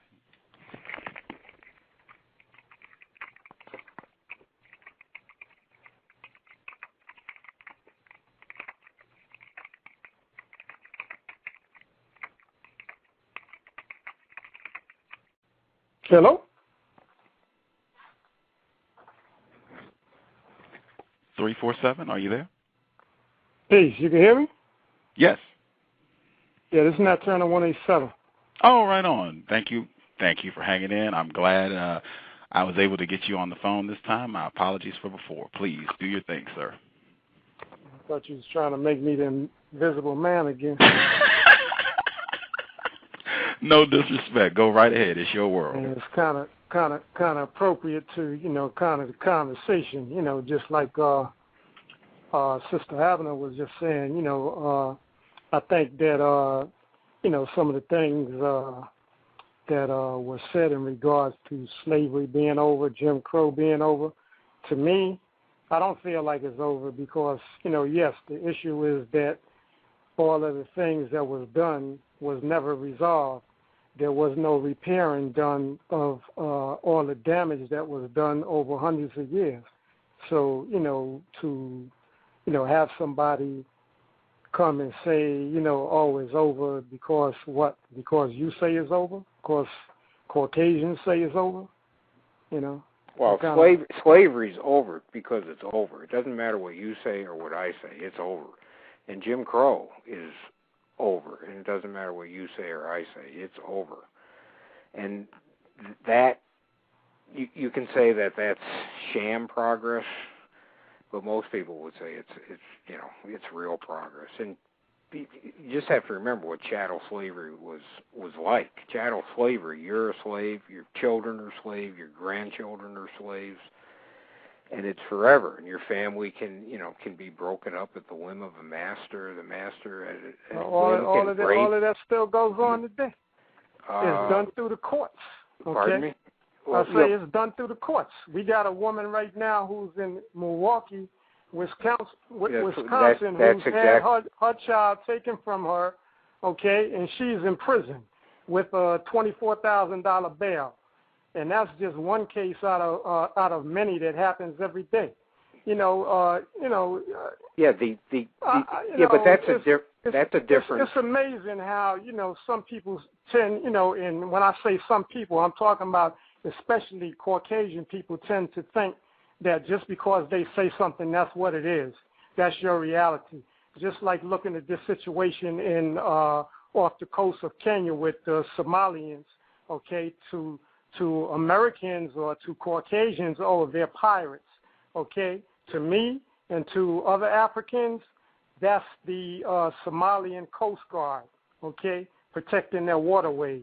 Well, I'm in history. So in history, what we know is that the United States, since the days of Thomas Jefferson, have been fighting pirates in North Africa 200 years. I mean, one of this nation's first wars, about 20-year undeclared naval war against pirates. And just the same way that it's even Europeans came over here and took the land from the Indians, okay, y'all was pirates to them, okay? So what are you saying? I'm having a hard time following you. Of course, because your mindset is based in one sphere of your brain that sees only a European perspective. Okay? And I ain't really called here to get into no argument with you about that per se, but, listening to some of the stuff that's going on and then, to continue to, almost like sweep stuff under the rug, by saying certain things, I don't agree with that. Well, the Barbary Pirate War is 200 years old, and what I was trying to do is give a little historical perspective. The United States and other countries have had conflict with pirates in North Africa for hundreds of years. In most countries have basically paid bribes, and the United States has rarely. We have sometimes, but rarely paid bribes. But all of that is off point. The point is, though, that I'm making, just like talking about the Somalis in particular, since you want to talk about pirating and all of that. Well, you brought pirating up. I didn't bring it up. Well, what's being done right now? You got people who are in these different companies that basically take toxic waste. Just like the Italians, somebody mentioned earlier today talking about how the Italians were once at the Fulton Fish Market in New York, so they got driven out of that. So they've already had. Well, you've lost me again. I'm completely lost. Just pay attention and listen. If you listen, maybe you pick it up. No, I don't. You keep cutting me off, and it's like if you want to understand something, maybe you should listen. Well, I'm not sure it's pick-upable. I can't follow.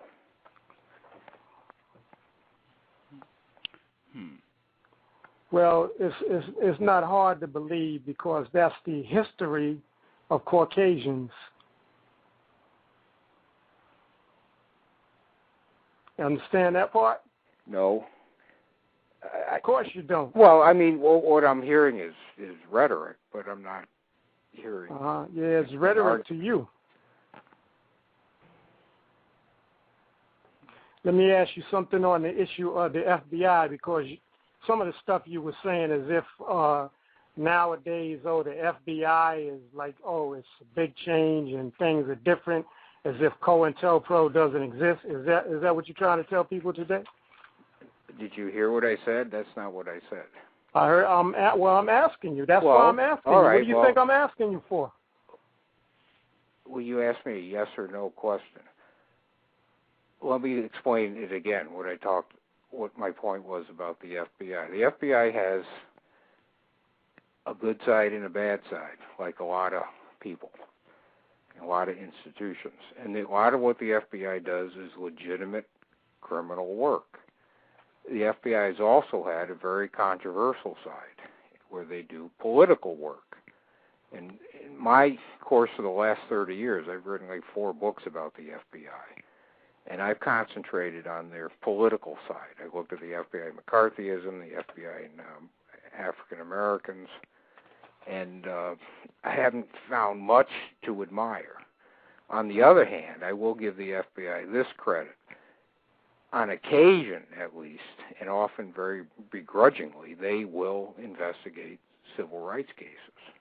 I mean, they investigated the Rodney King beating, for example. And the police officers who beat Rodney King can be tried on state level, but they can also be tried on federal civil rights violation as well. And that often happens. You mentioned Milwaukee. In a case in Milwaukee, there was a beating of a guy named Frank Jude by Milwaukee police, and the FBI investigated that, and those police were prosecuted in federal court for depriving this fellow, Frank Jude, of his civil rights by beating him to a pulp, a la Rodney King. And so, yes, the FBI has done a lot of extremely questionable, horrific stuff on the color line. At the same time, the FBI has done, at least occasionally, some good stuff on the color line. So the question was... And that doesn't minimize the bad stuff the FBI did. It doesn't minimize it at all. It just goes to show they're like anybody else. They're human. If you take like an individual criminal who's done horrific crimes, an individual human being, that doesn't mean, every act they do is criminal. People are like that. You have to, and institutions are like that. You have to look at the whole of the thing. Now, what defines the whole? In my case, what defines the whole of the FBI during the J. Edgar Hoover era is the politics, the ugly stuff, the horrible stuff. But even during that era, the FBI did occasionally do some good work. So it kind of sounds like you are in defense for the FBI. Oh, not at all. I just used words. My question was. Well, I just used words like horrible. My question was: do you think Cointelpro? Do you think it's still in effect today? Are there disruptive activities? Yeah, absolutely. But that particular program is not. That program was terminated in 1971. Are disruptive activities, counterintelligence activities, still going on in the FBI? Sure. I have no doubt about that. But that particular program is not going on. That particular program is killed. Would you say it's accurate? Because you said earlier that the FBI, they see black people, all black people, as dangerous because of the system of racism. Do you think that feeling is still there, and do you think they would still function in the same manner to oppose any non-white people who make an effort to counter racism, white supremacy? You mean nowadays? No, I don't see that at all nowadays. You don't have that, like in my book, Racial Matters, I talked about community surveillance programs, and I really seriously doubt you have that type of stuff going on. But you do still have this, this political targeting. And by the way, it's not confined to minorities either. I mean, a classic example might be Eliot Spitzer, the governor of New York, and that prostitution sting. I mean, it's really embarrassing and all that stuff. But he was not indicted. There's no crime there. And yet he's resigned as governor of New York. And why did the FBI go after that fellow? What's up with that? That's a political prosecution. And see, if you want to make a Cointelpro parallel, that's a good case to make it. And there are other cases like that. But historically, though, there's a difference between the type of politicization that's going on now and the type of formal program the FBI did under Cointelpro. Do you think non-white people who are making an effort to replace white supremacy with justice, if they gather any momentum, do you think it would be logical for them to expect the same sort of actions that the FBI and enforcement officials conducted during the so-called civil rights movement, to expect the same type of behavior? Well, yeah, people, if you do something, people will push back. People will come back at you. And government bureaucracies are no different than if you get in a feud with your next-door neighbor. You might be pushing on each other. They will do that. The difference is if you catch them, you can sue them nowadays, and that happens quite a bit. Our government is paying all sorts of damages. When George Bush was first inaugurated after the Florida recount in 2000, he's inaugurated January 2001. There were demonstrations at his inauguration, and there's a lot of police violence at his inauguration, and the police paid damages, almost $1 million, for beating people up at his inauguration. So it's different today. I mean, see, that's one reason, that I'm in history. That's my profession. I'm an historian. And one thing historians do, we look at change in time. We don't say history repeats itself. That's a cliche, and it's not true. Things always change. But a lot of people who are not historians, and I'm not saying historians are better than anybody else. We're certainly not. But we do study change in time. So we're always interested in how things change, and how things are different. When we're not interested in saying, well, things are always the same. That's not what we do. We look at change in time. And so when I look at the FBI during the Hoover era, the FBI in the post-Hoover era is different, period. End of story. Now, do they do certain things that are similar and controversial and political? Absolutely. But it's still a different bureaucracy. It's a different agency. And the FBI, again, under J. Edgar Hoover, is just a lot different than it is under Robert Mueller. And I bet most of your listeners couldn't name who the FBI director is today. But they're definitely a lot different today than they were under Hoover. Mr. Nat Turner. Oh, I'm sorry. Yeah, go ahead. I was going to ask Mr. Nat Turner. Did you have another question? I hopped in with two. Did you have another question or comment? I think Sister Abner wanted to say something, or she was trying to say something. Her mic might be closed. Oh, okay. I'll go back to get her. I wanted to ask, I saw a question in the chat room. Someone asked, who is responsible for policing Cointelpro activities in the FBI, or just any sort of program that runs in that manner? Who is responsible for overseeing and policing that? Well, during the Cointelpro era, which ran 1956 to 1971, that's an interesting question, because the FBI didn't really tell the Attorney General what they were doing, and it's not clear how much the Attorney General knew. The Attorney General is in charge of the Justice Department. FBI is part of the Justice Department. Nowadays, the pecking order would go, if there's a complaint, the pecking order would first go to a Inspector General in the Justice Department. I think that guy today's name's Glenn Fine. And so and right now his office, the Inspector General's office, they're doing that type of work now. For example, some of their big projects right now have to do with the U.S. Attorney purge.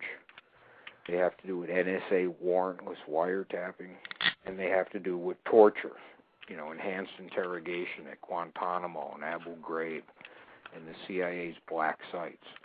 So that first level of review, if an agency like the FBI is, not up to snuff, would be through the Justice Department's Inspector General.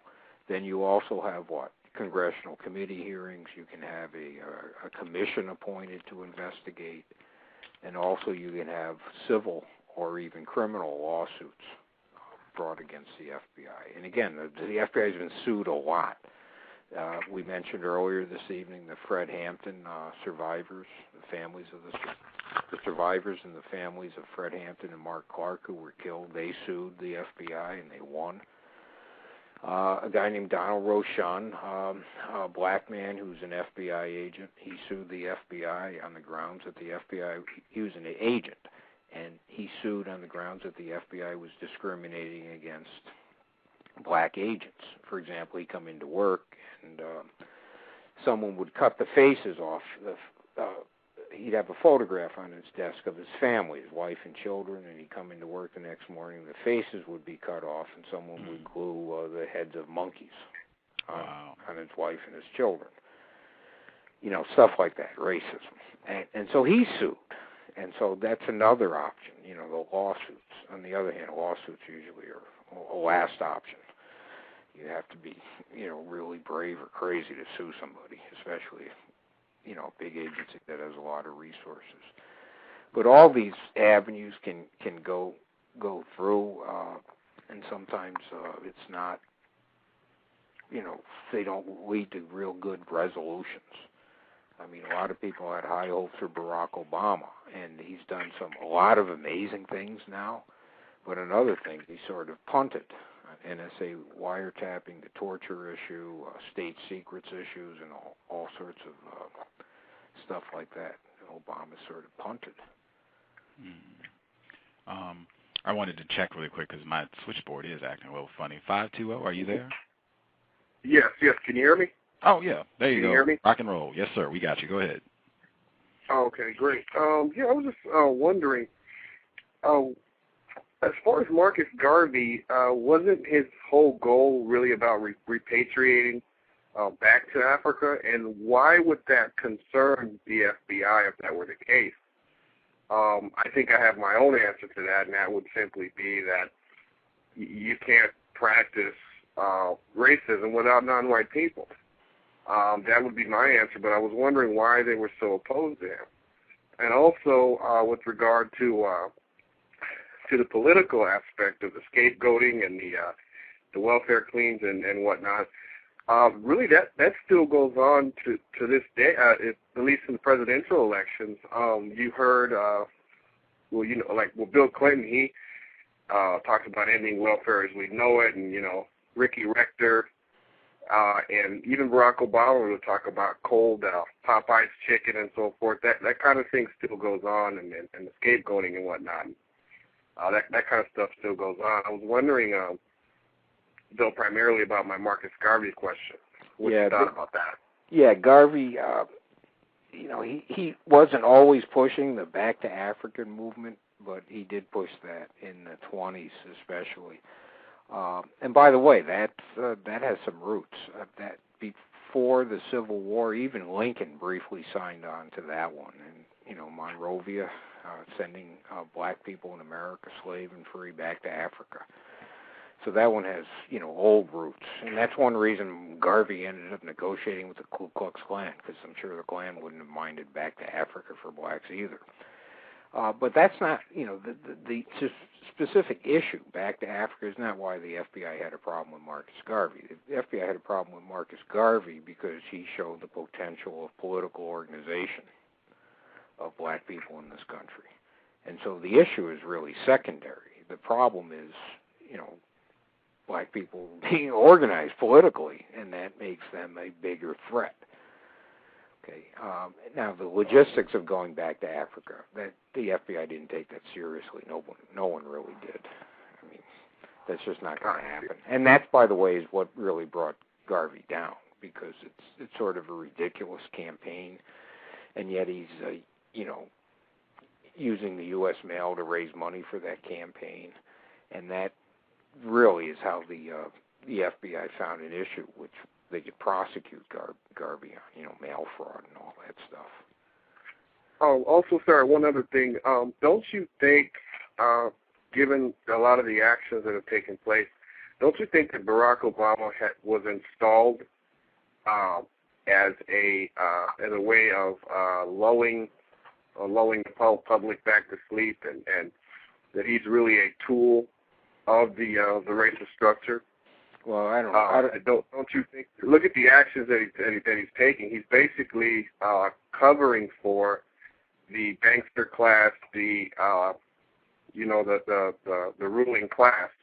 Are basically using him as sort of as a shield, as a person that people can trust. Run the black guy in there and get everyone to. Well, Obama got elected, and he got elected because he had a real big grassroots organization. A lot of young people turned out to vote for him. I mean, he got votes. But I sort of really quickly. Don't you think he's here to sort of refine the system of racism? All the things that have happened that you talk about are all refinements. Getting rid of overt racism, getting rid of slavery, those are all refinements. But the underlying issue is still in place. I still have trouble with regard. I agree that. Go ahead. I agree there's still a problem of race, but saying getting rid of slavery is a refinement.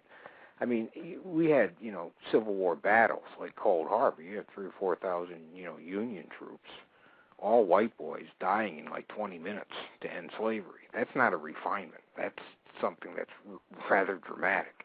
Now, as far as Obama, I have the same concerns about, especially what he's doing with the bankers. And part of me has a little bit, not much, but a little bit of sympathy for him because the banking industry, finance, right now that's the big engine in our economy. Now, I think that's a disgrace, but the fact of the matter is finance is the big engine in our economy. It used to be factory production. Before that, it used to be cotton production. Before that, it used to be tobacco. But right now, it's money, finance, and so he's a little hesitant. But on the bright side, I would say this. If the economy doesn't turn around, I think Obama will become more radical. And see, Franklin Roosevelt did the same thing. If you look at Roosevelt when he came in, the 100 days, the first New Deal, it wasn't all that innovative or radical. It didn't really push structural change. But the Depression didn't go away, so Roosevelt came back with the second New Deal. And the second New Deal did push a lot more type of structural change into the economy, help build the labor unions and the middle class and all that stuff. So, I'm trying to be optimistic about Obama, and I think that's what will happen. Of course, the flip side of that is if the economy doesn't get better in a couple years, maybe the Republican Party will come roaring back, and I think that would be a disaster. Right. What I would say that what we would need would be a complete overhaul of the entire economic system, but that's for another day. I'll just add one other thing, is I disagree about the class versus race argument. I would say that race is the very foundation. Racism is far more destructive than poverty is. Poverty doesn't take away your initiative and self-reliance. That's exactly what racism does. I would also say that poverty, assets transfer. All these years, all the assets that transferred from slavery. Fannie Mae Foundation did a study, and that we're talking about trillions of dollars, even with just a 6% interest rate. So I would say that racism is the foundation, and I would also add that just not being black, even Indians, from India, the fact that they are not black is a form of currency as well. So I would say that race is the underlying issue that leads to poverty. Yeah, I have no problem with that either. But my point, I see my point as actually being more radical than that, because I see racism as a tool, not merely, let's put it in simple terms, use the word theft or to steal. Racism is not merely a tool to steal from blacks. I think racism is used as a tool to steal from whites because there's just more of them. We got more money. And so, if you're a corrupt businessman, member of the elite, the system and all that stuff, right? That's a big 60s word, the system. Who do you want to steal from? Someone who doesn't have money or someone who does? And I think racism is used as a tool to allow theft from white people as well.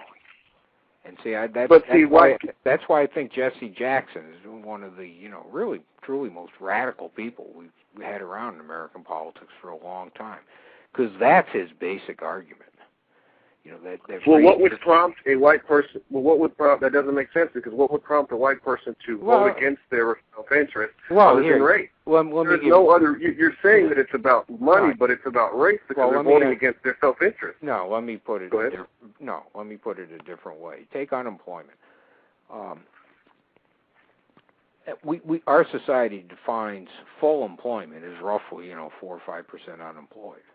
In other words, our society sees it as a good thing that we have a permanent pool of unemployed. Now, the reason our society sees that as a good thing is to control inflation. And for example, if it's a bad time now to make a comparison, but just jump back a few years. What if unemployment dropped to 0%? Everybody got a job. What would happen? Well, bankers would drive up interest rates, so unemployment would come back up to 5%. So the question is, why does our society think it a good thing to have a permanent pool of unemployed people, roughly 5% of the population? Well, simple answer, to control inflation, to keep wages down. Okay, now let's break that out into white and black. Are black Americans disproportionately represented in the permanent unemployed pool or the permanent employed pool? In other words, unemployed. Of course, of course. Black unemployment rates are much higher than white unemployment rates. And white people are disproportionately represented in the 95% of Americans who have jobs. Blacks are disproportionately represented in the 5% of Americans who don't have jobs. But remember, the purpose of having a permanent pool of unemployed is to keep wages down. And so, whose wages do you need to keep down? You don't need to keep down the people who are unemployed. They ain't making anything. So you need to keep down whose wages? The other 95% who are employed. Okay, well, what more is it going to take? Racism is a tool to do, in that definition, and again, this is Jesse Jackson's basic argument. See, racism is a tool to keep the wages of white middle America under control. I understand that. So, but what more is it going to take for white middle America to quote unquote hitch their wagon with blacks? It's beneath. Yeah. Now you're. Why would I hitch my wagon with a black? He's beneath me. Yeah.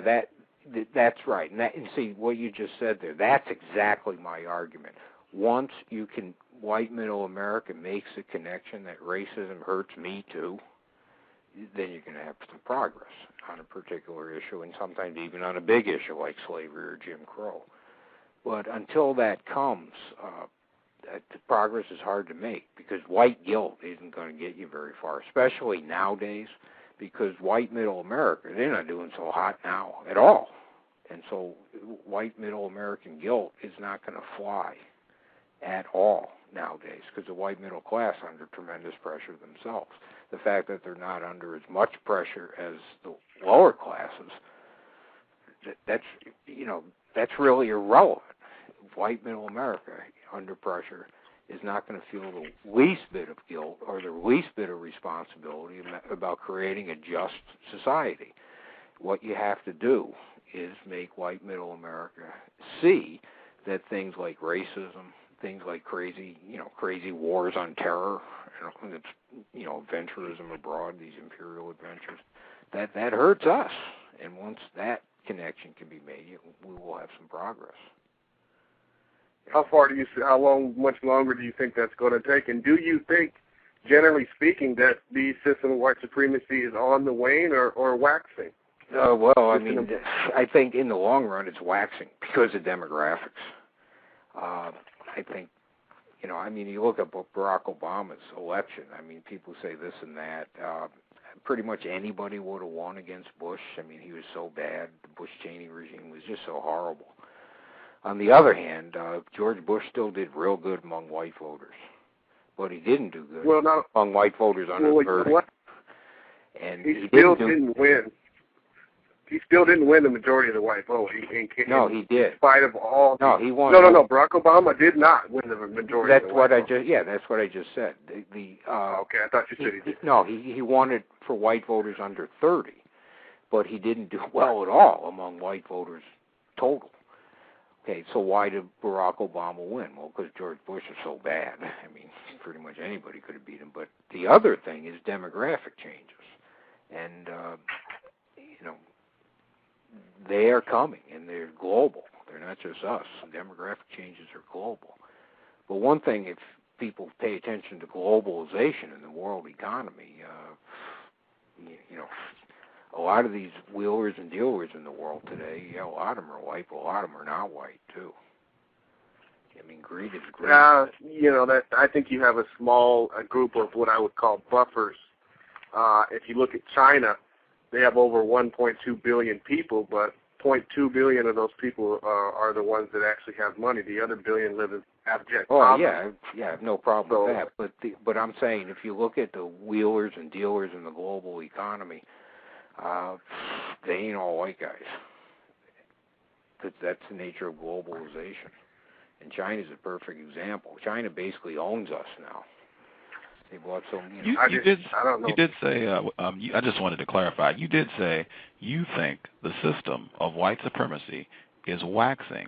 How? Or what is it that you see that suggests? Demographics. I mean, demographic changes in the United States. I mean, if you look at the Republican Party today, what some Republicans are trying to do is start a debate inside the Republican Party about how to respond to these demographic changes in the United States. Where, I mean, who would have thunk of it? I mean, forget the fact that an African American is elected president of the United States. Forget that for a minute. Who would have ever thunk that a candidate could lose the white vote and still still get elected president? I mean, that's as mind-boggling as the election of a black man in the first place. So I don't think it's that as markable as people make it out to be. Look at what he ran on. He didn't run on redressing any grievances or anything. He ran away from those issues. He didn't. He ran a. I'm sorry. There's some. My line is on? Yeah, your line is on. If you could hold down for a little bit. Yo, you're good. Thank you. 520. Yeah, I'm here. Yeah, so I'm just saying, I know it's a feel-good story and whatnot, but what you were saying earlier about Sam Neill is Barack Obama is their guy. He's the guy that they wanted in there. He wasn't saying any. He scapegoats blacks in order to compensate. Look at what Bill Clinton ran on. I said earlier, is about blaming blacks for all the ills and saying it's welfare, and they strategically ran on that. His only accomplishments were co-opting Republican policies. It's not as there's a long way to go in what you're saying in terms of hitching their wagon. It's not. I don't see that happening. I think that the race. I think not being black is black being a measuring stick. Saying that I am not black is a form of currency. Yeah, but at the same time, you've got these two realities. Reality number one is a black man is president of the United States. Reality number two is the current president of the United States lost the white vote, and he's still president.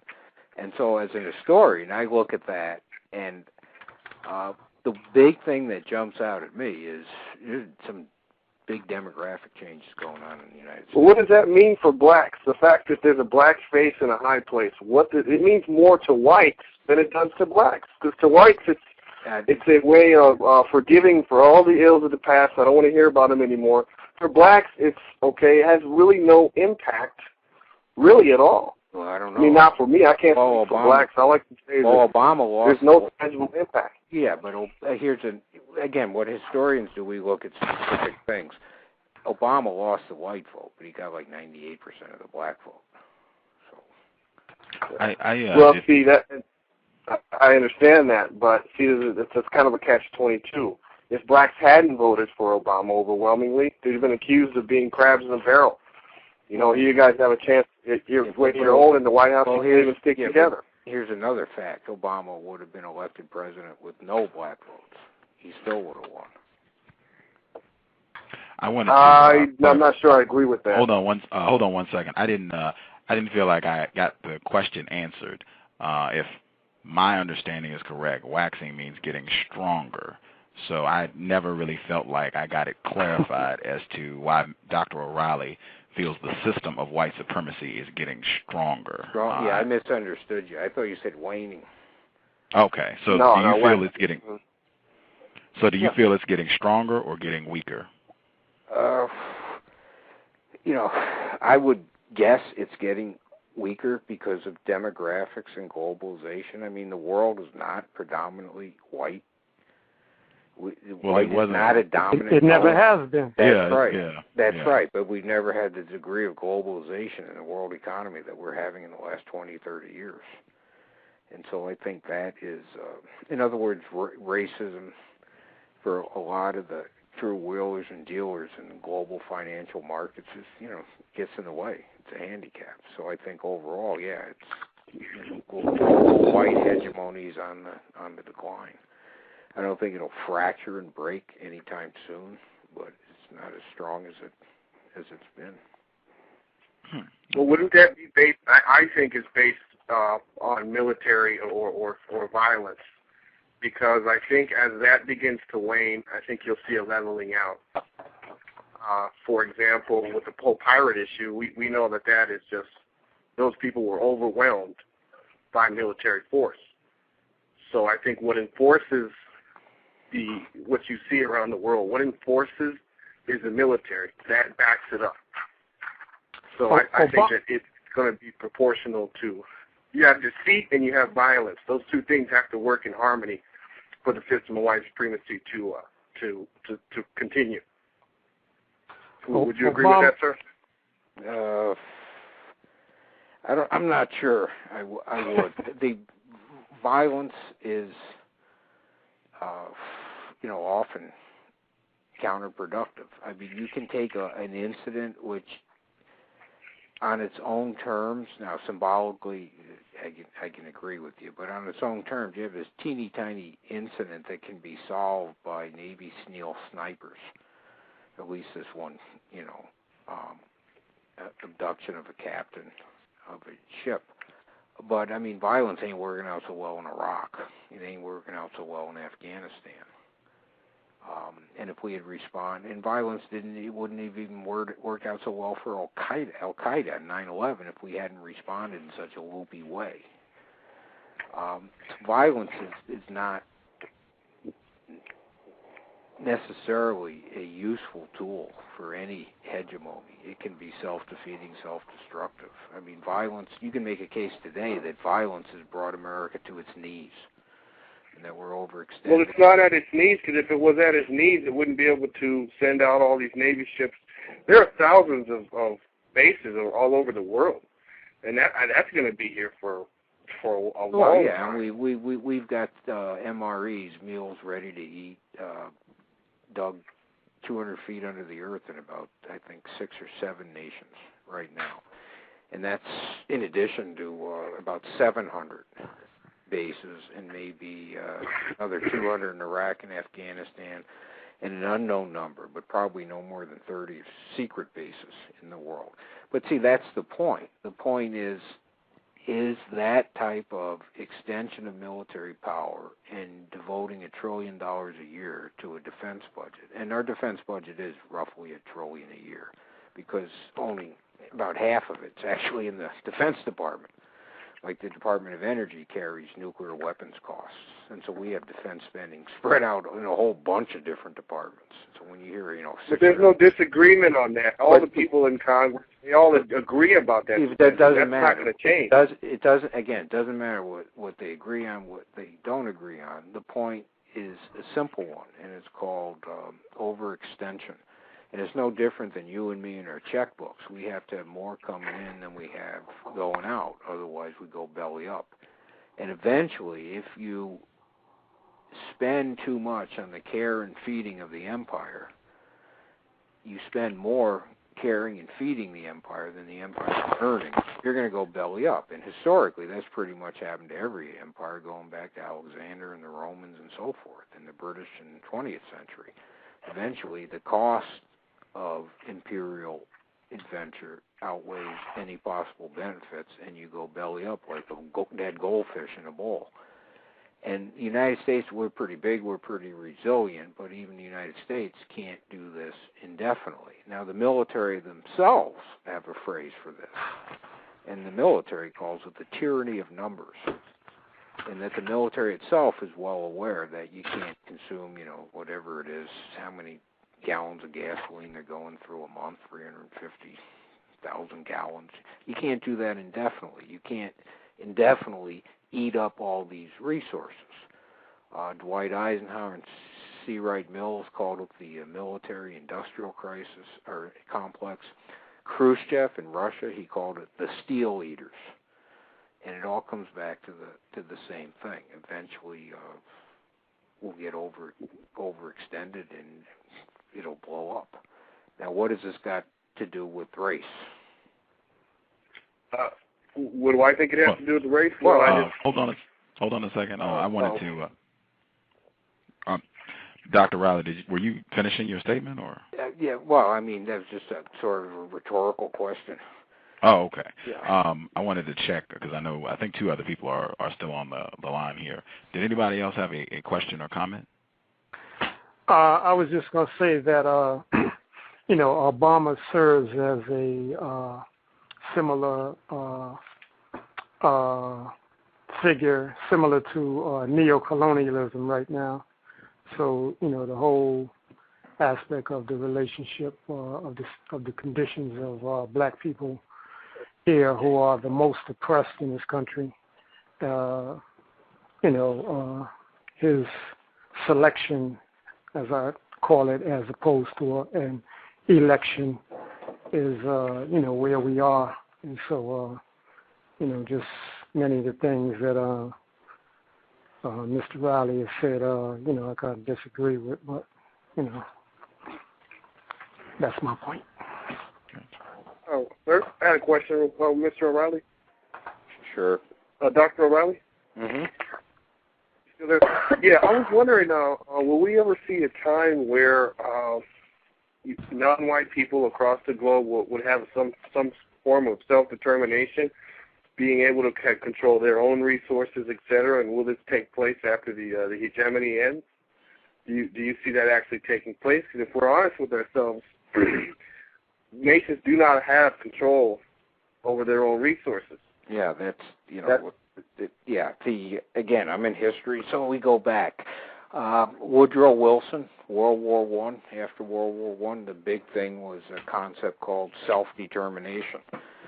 Break up the old Austro-Hungarian Empire and have self-determination for the people of the Balkan area of Europe, and also the people who lived in the colonies of European nations across the globe, from the South Pacific to Africa and China and Asia and the Philippines and so forth. Yeah, these are not new concerns, the idea of sovereignty and self-determination. And the issue is, again, one of hegemony, domination by others. White people? Often it's white people, but it's not necessarily white people. I mean, if you had to bet today on who would exercise the most hegemony or domination in the next century, China might be a good bet. I wouldn't bet on China. I think they're going to have all sorts of economic problems because they're growing too fast and they're going to get overwhelmed. But I might be wrong, and a lot of people believe I am wrong, and that China is liable to be the dominant hegemony in the 21st, at least in the second half of the 21st century. And they ain't white.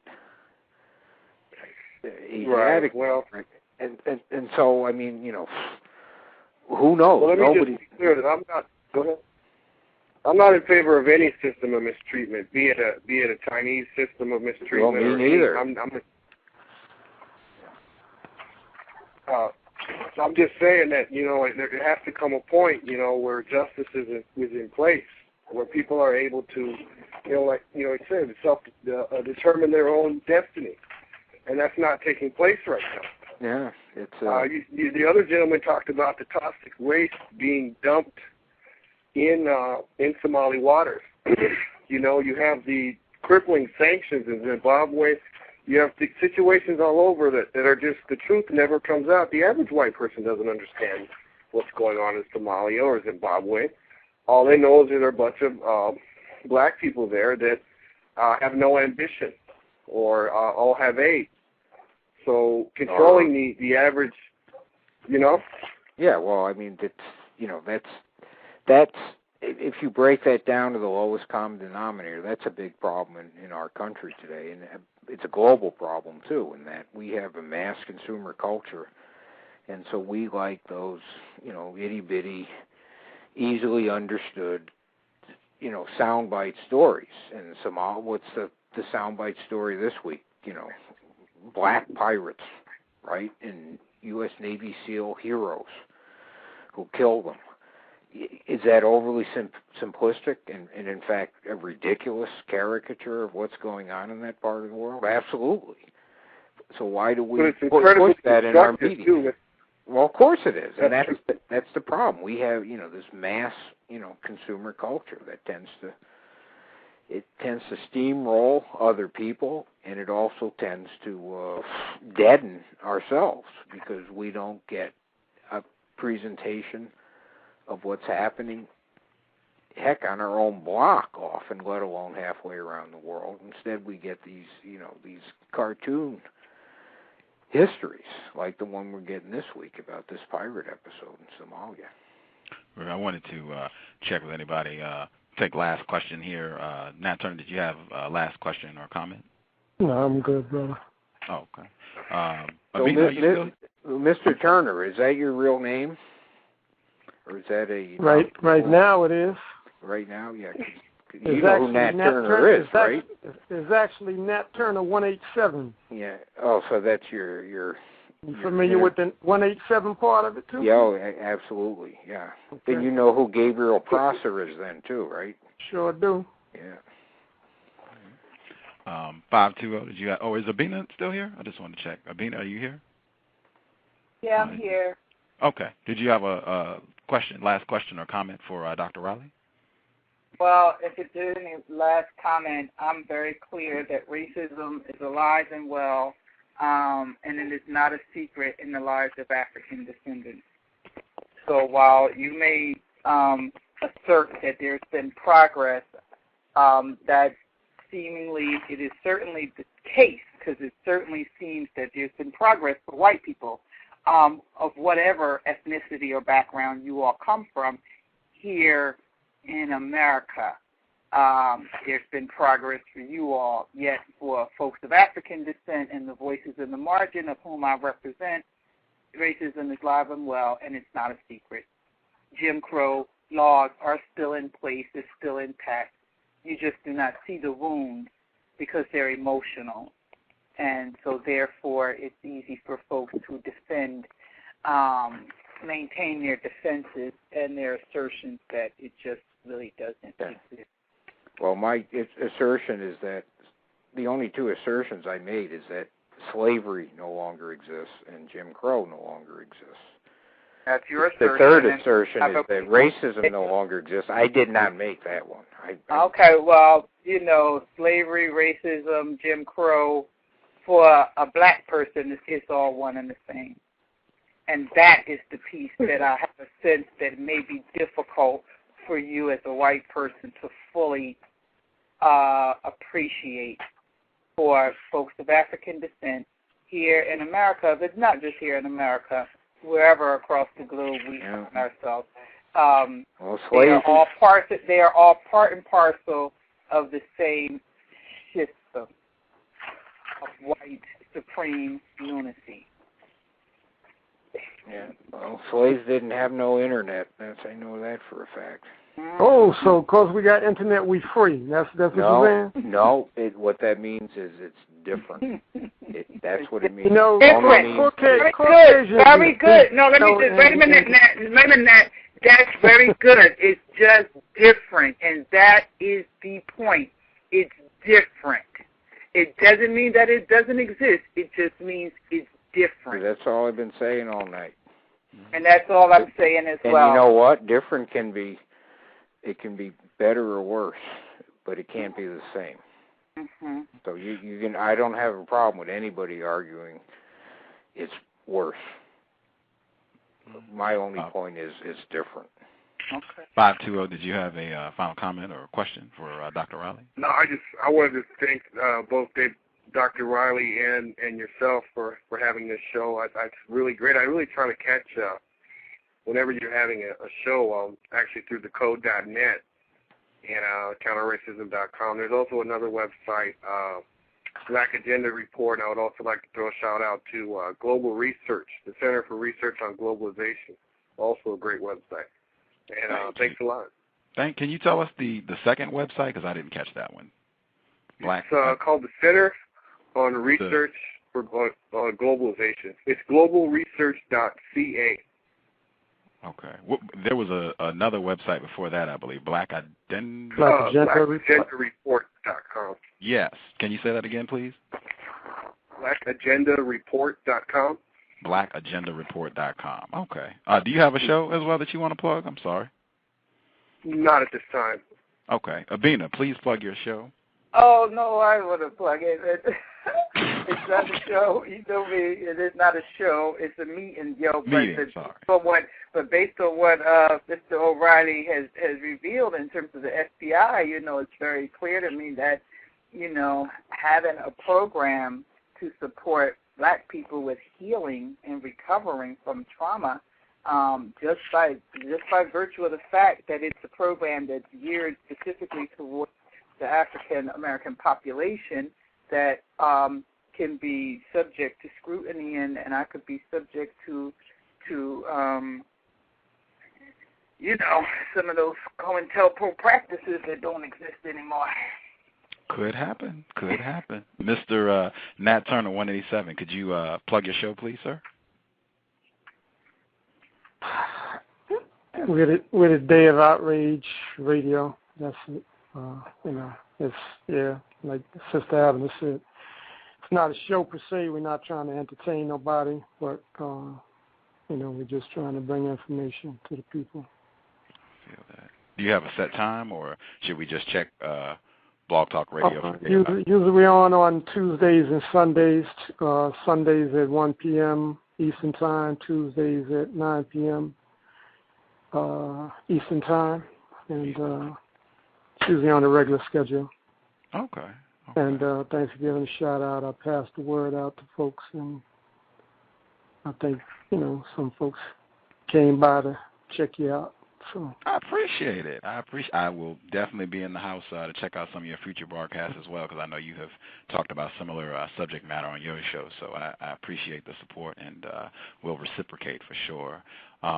Dr. Riley, before I let you go, I wanted to request if you could share with us some books that could give us some more information about Cointelpro, so we could be more informed about this. That would be super helpful if you. What I would tell your listeners to do instead is in community libraries, you can get a copy of the FBI file. I mean, this, no matter what, this is still America, and anybody, if you can, get the money together for a community library or public library in your neighborhood, you can get the file from the FBI. What's the name of the file? What's the name of the file? Counterintelligence file, and you can get the just buy the reel that refers to microfilm reel that refers to the what the FBI called the Black Hate Group Cointelpro, and that's the one that deals on the color line.